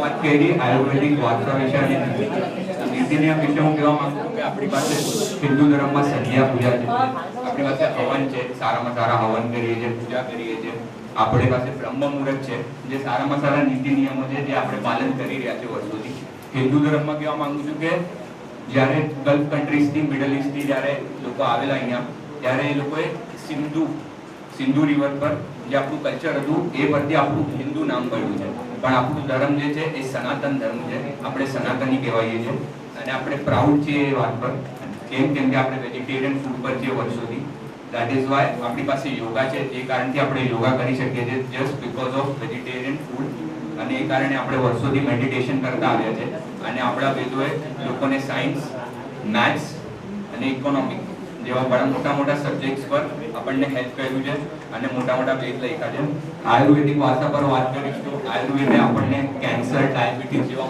મોટા રોગ જે છે એ પ્રત્યે આપણને જ્ઞાન આપ્યું છે અને એવા રોગથી બચવા માટે અને એવા રોગને ક્યોર કરવા માટે આપણને હેલ્પ કર્યું છે ડ્રેસ કલ્ચર પર ભાઈએ વાત કરી તો ડ્રેસ કલ્ચર પર કહીશ કે ઓર્ગેનિક ક્લોથિંગ આપણી પાસે છે કોટન છે ભગવા રંગ જેવા કલર છે જે કેસરી કલર છે જે રંગ આપણા હિન્દુ ધર્મને આપ્યા છે ગોત્ર વિશે વાત કરીશ તો આપણું જે ભારદ્વાજ ગોત્ર છે જે મહાઋષિ છે ભારદ્વાજ ઋષિ છે જે મહાઋષિના નામે ઓળખાય છે જે સપ્ત ઋષિમાંથી એક ઋષિ કહેવામાં આવે છે જે 7 ઋષિ હતા આદિયોગીએ જે 7 દિશામાં 7 ઋષિને મોકલેલા એમાંથી એક મહાઋષિ છે જે ભારદ્વાજ ઋષિ છે સ્પિરિચ્યુઅલ પ્રેક્ટિસીસમાં આપણે મેં જે ચર્ચા કરી મેડિટેશનમાં તો આપણે મેડિટેશનમાં પહેલા નંબર પર આવીએ છીએ ઓલ ઓવર વર્લ્ડમાં ક્લેપ ફોર ધેટ તો આપણે કરીએ તો તપોધન બ્રાહ્મણના થી તો આપણે પૂજા કરાય કે હવન બી ના કરાય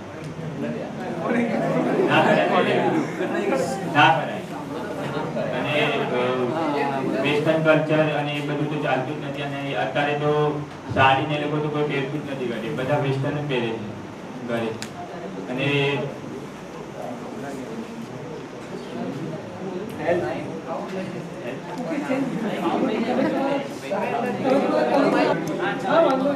રહીશું કન્ટિન્યુ મારા તેનું નામ છે Vashishtha my name is Krish Rawal આ ભાઈએ એમ કીધું કે આપણો નીતિ નિયમ ફોલો કરવા જોઈએ સંધ્યા કરવી જોઈએ ઓકે સંધ્યા કરીને પછી પણ તમે પાપ તો કરી શકો ને પાપ તો કરી શકો ને તમે અને આમ કે છે કે વેજીટેરિયન આપણે ફોલો કરીએ છીએ ઓકે કેટલા લોકો ફોલો કરે છે કંઠી ઉતારીને પી શકીએ છીએ તો પછી તો આ બધા એકબીજા કેટલા લોકોને ખબર છે તમારું ભોજન શું છે કેટલા લોકોને ખબર બાકી બધા સુઈ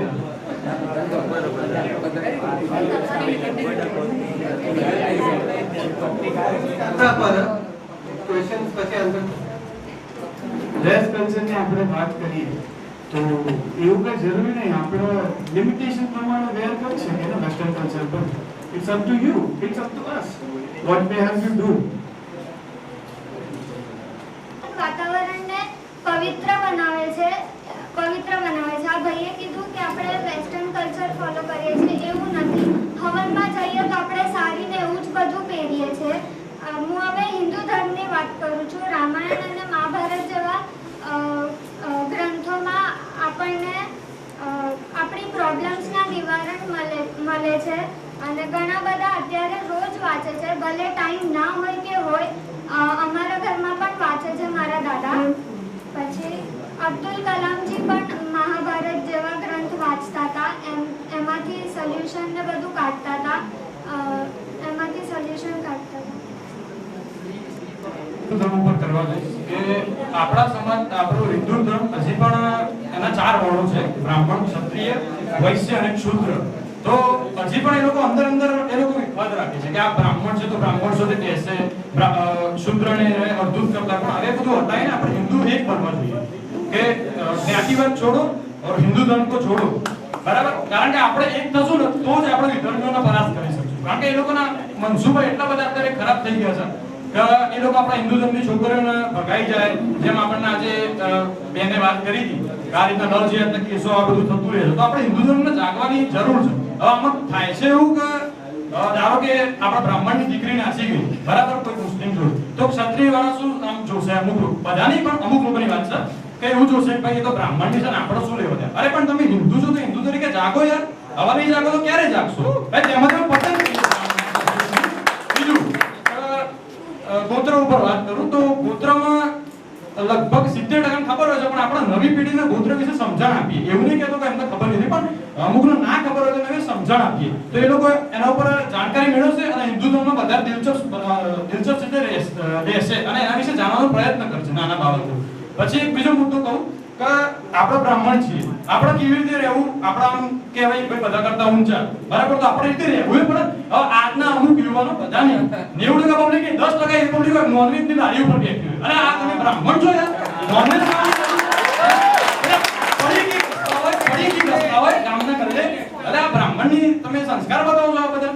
એટલે આપણા સમાજના યુવાનો ભેગા થઈને એવી દરેક ગામમાં ટીમ નક્કી કરીએ કે આ બધું ઓછું થઈ જાય. દૂર તો નહીં કરી શકીએ 100%, પણ એને ઓછું થાય છે ત્યાં સુધી કરી શકીએ. દેવના ભાઈ કીધું કે આયુર્વેદિક જે સિસ્ટમ સ્લો છે, પણ આ કોવિડના સિસ્ટમમાં કોવિડના સિચ્યુએશનમાં જે રીતના આયુર્વેદિક જ કામ આવ્યું છે. હવે કપૂર છે, જે રીતના કપૂરનો યુઝ થયો છે કોવિડના કારણમાં, જેને શ્વાસોશ્વાસનો પ્રોબ્લેમ થતો હતો. પછી જે રીતના લીંબુ છે, લીંબુના કારણે આયુર્વેદિક યુઝ કરીને, લીંબુનો ઉપયોગ કરીને કોવિડના કારણે જે શ્વાસોશ્વાસનો પ્રોબ્લેમ થતો એનું નિવારણ આવ્યો છે. જે રીતના કોઈ મેડિસિનથી નથી આવ્યો. હવે આપણે ડ્રેસ કલ્ચરની વાત કરીએ તો હજી પણ હિન્દુમાં એવા ડ્રેસ કલ્ચર છે કે સમજો કે કોઈ પ્રોગ્રામ હોય તમારો, કોઈના ઘરે તમારે પૂજા હોય યા કોઈ ફંક્શન હોય તો હજી પણ તમે પણ ડ્રેસ કલ્ચર બધા પ્રોપરલી પહેરે છે. એવું કોઈ જરૂરી નથી કે તમે જીન્સ પહેરીને આવો છો, શર્ટ પહેરીને આવો છો. હજી પણ નોર્મલી આપણે બ્રાહ્મણમાં જોઈએ, કોઈ પૂજા હોય તો ધોતી જબ્બો પહેરીને આવે છે, સાડી પહેરીને આવે છે. મહારાષ્ટ્રમાં જે બધા પૂરા એ લોકોના કોસ્ટ્યુમ પહેરીને આવે છે. જેના નીતિ નિયમની વાત છે કે હજી પણ આપણા હિન્દુઓમાં નીતિ ભારતવાદ છે. ભારતવાદ ગોત્ર છે. તો આપણે એ ભાઈએ કીધું કે ગોત્ર બધા અલગ અલગ છે. એવું જરૂરી નથી કે ગોત્ર અલગ હોય તો બધા ગોત્ર પડે.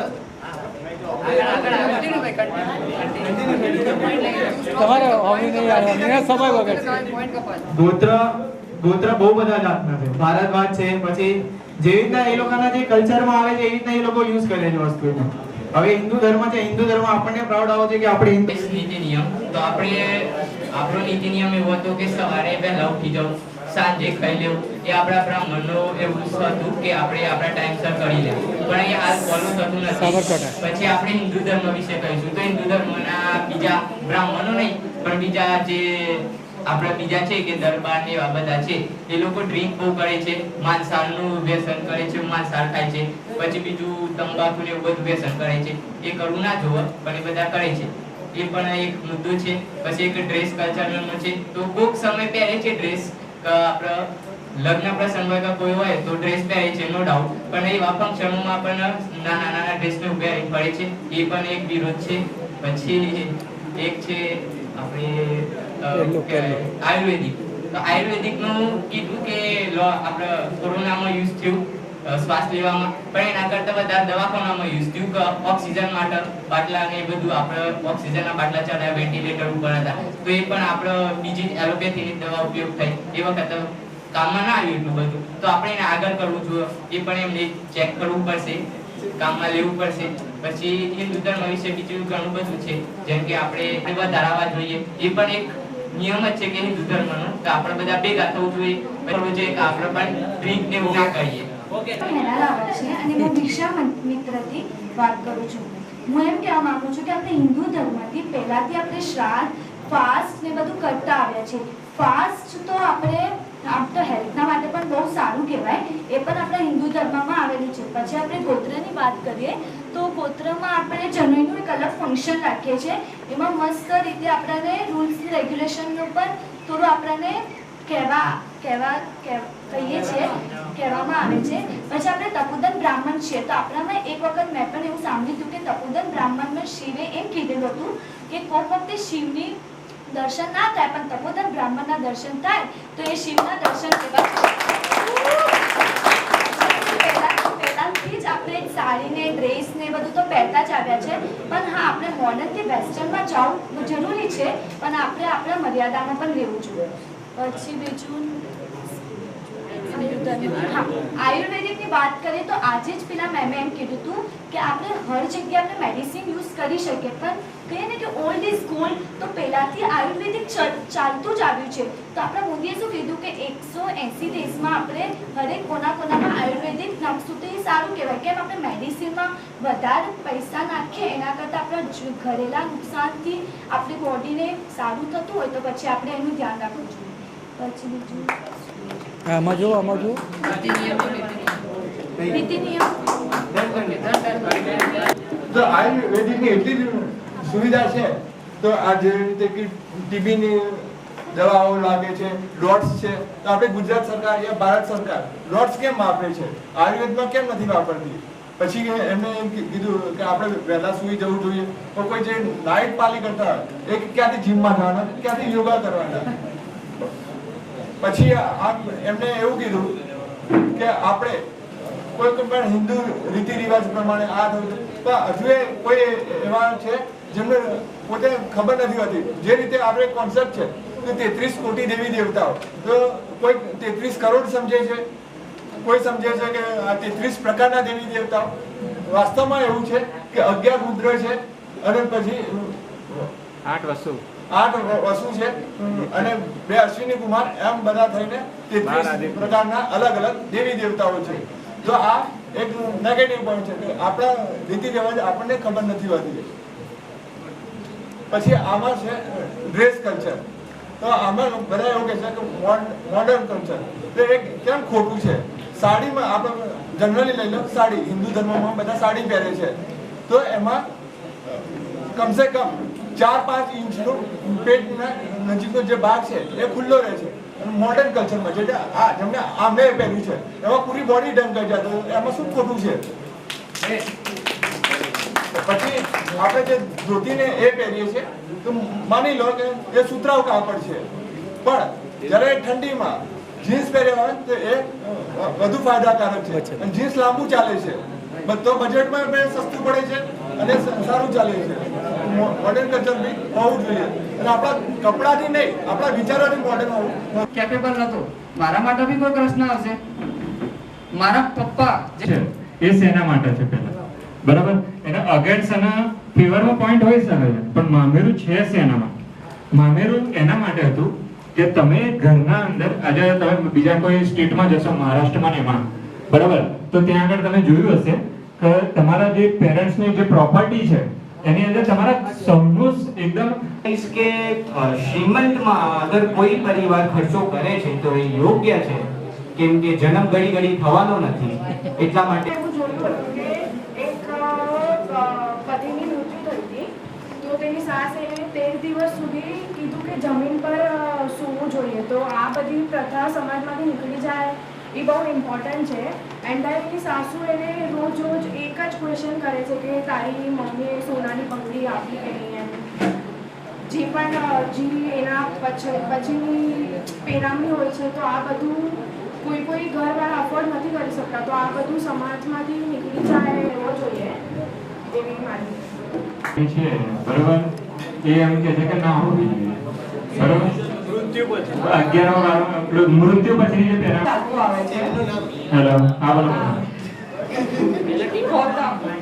શું ગૌતમ શું 12મું 13માનું તો એ કરવું જરૂરી એટલે છે બીકોઝ જે ડેથ થઈ ગઈ હોય એના પ્રત્યે આપણો પ્રેમ હોય કે કેવી રીતે બતાવો છો. એ પૈસાના બાબતમાં ના હોય કે તમે કેટલું સ્પેન્ડ કરો છો, વધારે કરો છો કે કેટલો પ્રેમ બતાવો છે જે ડેથ પર્સન થઈ છે એના માટે. તો આપણો લાઈફ પાર્ટનર જોઈએ છે, તો આપણે આખી લાઈફ એના જોડે રહેવાનું છે. મતલબ આ આપણા રિલેશનશિપ જેવું નહીં કે નહીં ગમે બ્રેકઅપ આવું નહીં ચાલે. એમ કહેવામાં આવે, આપણા ધર્મમાં કહેવામાં આવે કે 7 જન્મનો રિશ્તો છે. મતલબ 7 જન્મ હવે આને નિભાવવાનો તો આપણે જીવન સાથીમાં સારા ગુણ હોવા જોઈએ. ખોટી ખૂટે મારા પૈસાથી લઈ લઈશ, મને નથી જોતો તારા પાસે. પહેલી જે વસ્તુ છે રૂપ રંગ કરતા પણ અગત્યની છે જે સપોર્ટ.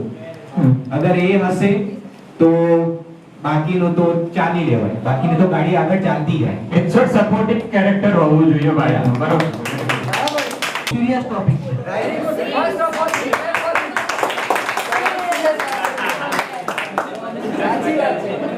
અત્યારે આ બધું બોલવા માટે આપણે જો મારે આવું તો ન બોલાય અત્યારે, પણ આપણામાંથી કોઈની એટલી એજ નથી કે આપણે આના વારામાં આટલું ડીપમાં ડિસ્કશન કરી શકીએ.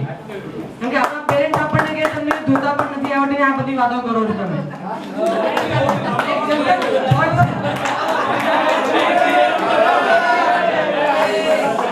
અને જો તમારે આ વસ્તુના વારામાં વિચારવું હોય, આના વારામાં કંઈ કરવું હોય તો પહેલા એક ડિટેલ સ્ટડી કરો કે આના પાછળ જે આપણી લાઈફ રહેવાની છે તે કેવી રહેવાની છે.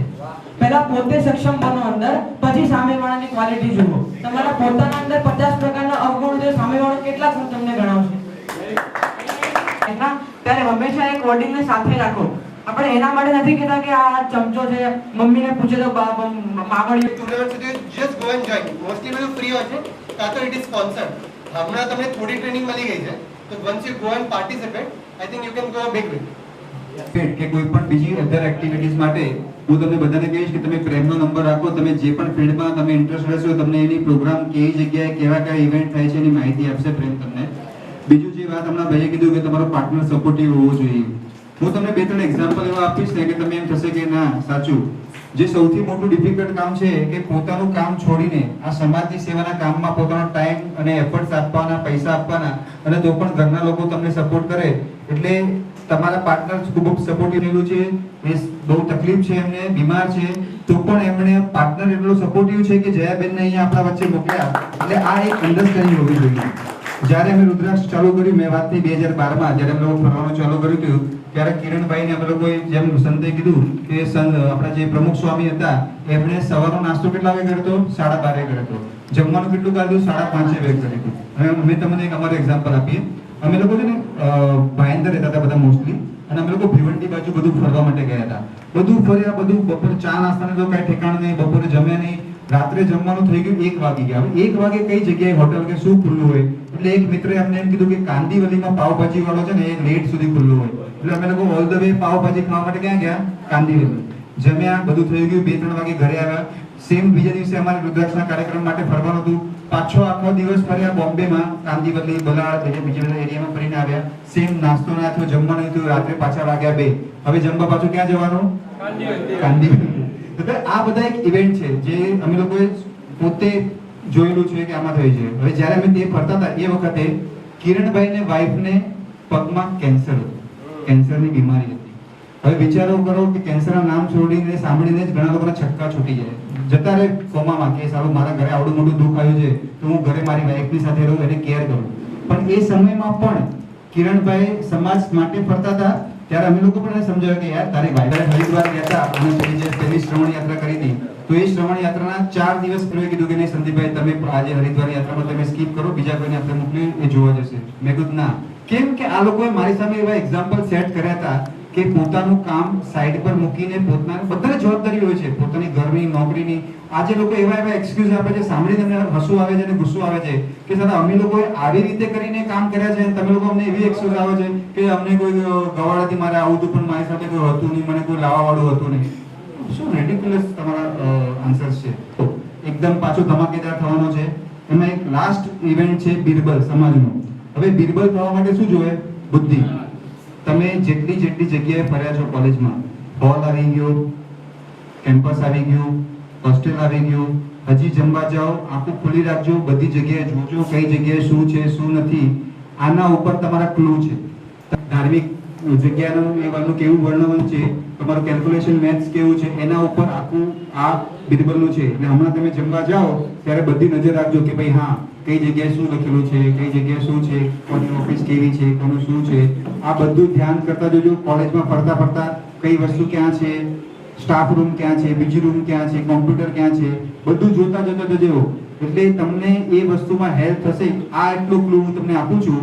આના પછી વશિષ્ઠ ઋષિ, સૌથી પહેલાં એમના ફાધર વિશે હું વાત કરીશ. એમના પિતાજી બ્રહ્મા હતા અને એક એવી પણ વાર્તા છે કે વરુણ અને ઉર્વશી બેના રિલેટેડ વાર્તા છે, મેં રીડ કરી હતી.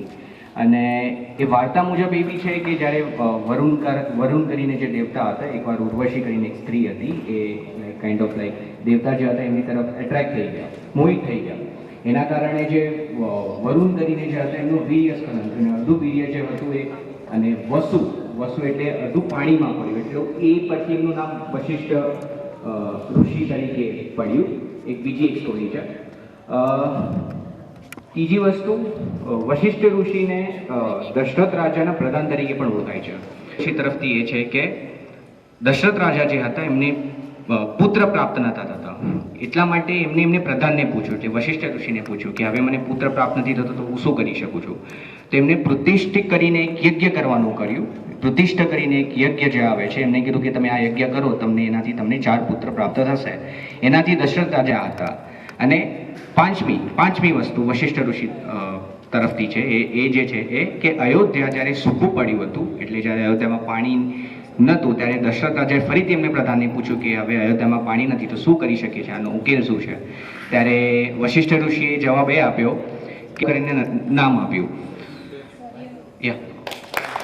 મારું નામ રાવલ ખુશી, મારું ગામ છે ગવાડા. મારું જે ગ્રુપનું નામ છે વાલ્મીકી છે.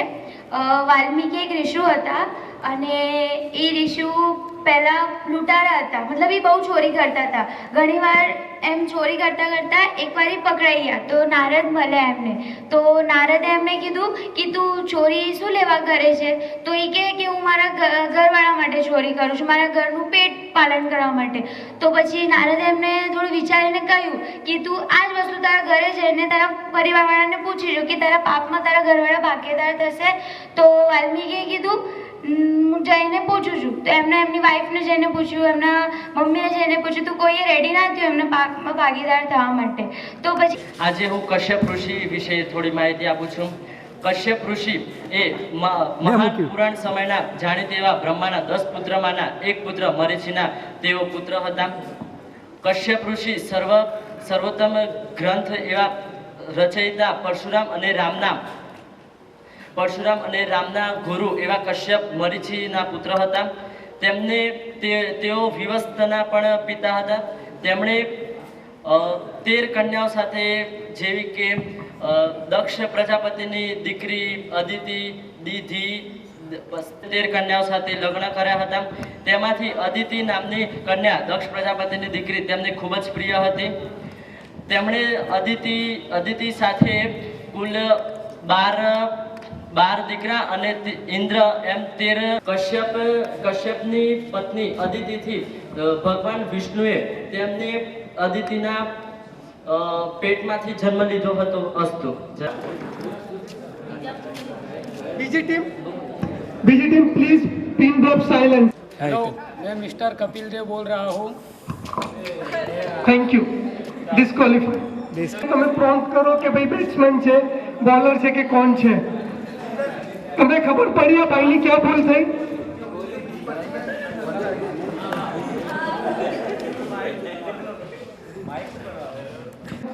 ઓ ભાઈ આરામથી કઈ વાંધો નહીં, કઈ વાંધો નહીં. એને આઈડિયા છે એટલે થોડુંક પાછળથી પકડો, હજુ ઢીલ અપાય. ખોદકામ કરીને જવું છોડવું. અચ્છા લાઈટ કરે કોઈ નહીં કાઢે. મયુરભાઈ અમે લોકો બી કહી શકીએ. ઇલેક્ટ્રિસિટી સિટી તો gas electric only his team. અચ્છા કોને બનાવી ઇલેક્ટ્રિસિટી? અદાની વેદ વ્યાસ ટીમમાંથી આવશે. મિસ્ટેક થાય છે કઈ મહાત્મા ટાઈમ સ્ટાર્ટ્સ નાઉ.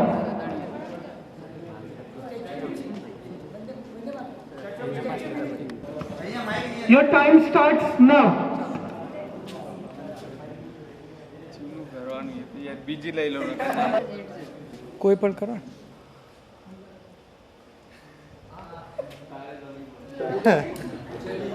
બીજા ટીમને બોલવાનું નથી. જલ્દી જલ્દી. ભગતસિંહ. ક્યું ભાઈ? એ આ તો એક્સાઇટેડ મત હો. બીજી કઈ કર.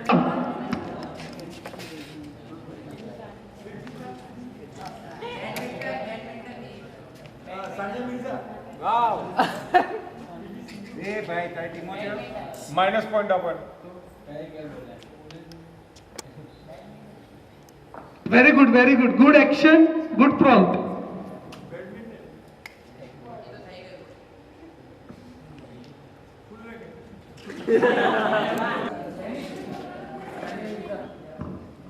Now.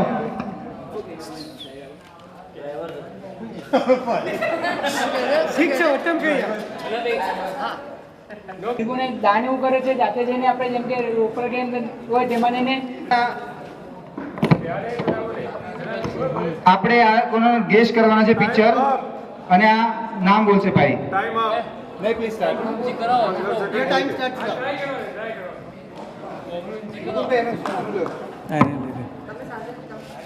અરે યાર આટલું ના આવડે. ચલો ટાઈમ અપ. અને સ્વર્ગવાસી શ્રી ચંદુભાઈ રામશંકર રાવલ છે નેક્સ્ટ. એ ઊભા થઈને બોલશે જો આને નહીં આવડે તો બરાબર છે. પછી આવીને એમની વારેમાં બોલવાનું. ઓહો અરે ભાઈશંકર રાવલ. કયા ગામના હતા નામ ખબર છે? એ નહીં ખબર હોય. એમના વિશે કઈ કશ્યપ. ચલો એમની ટીમ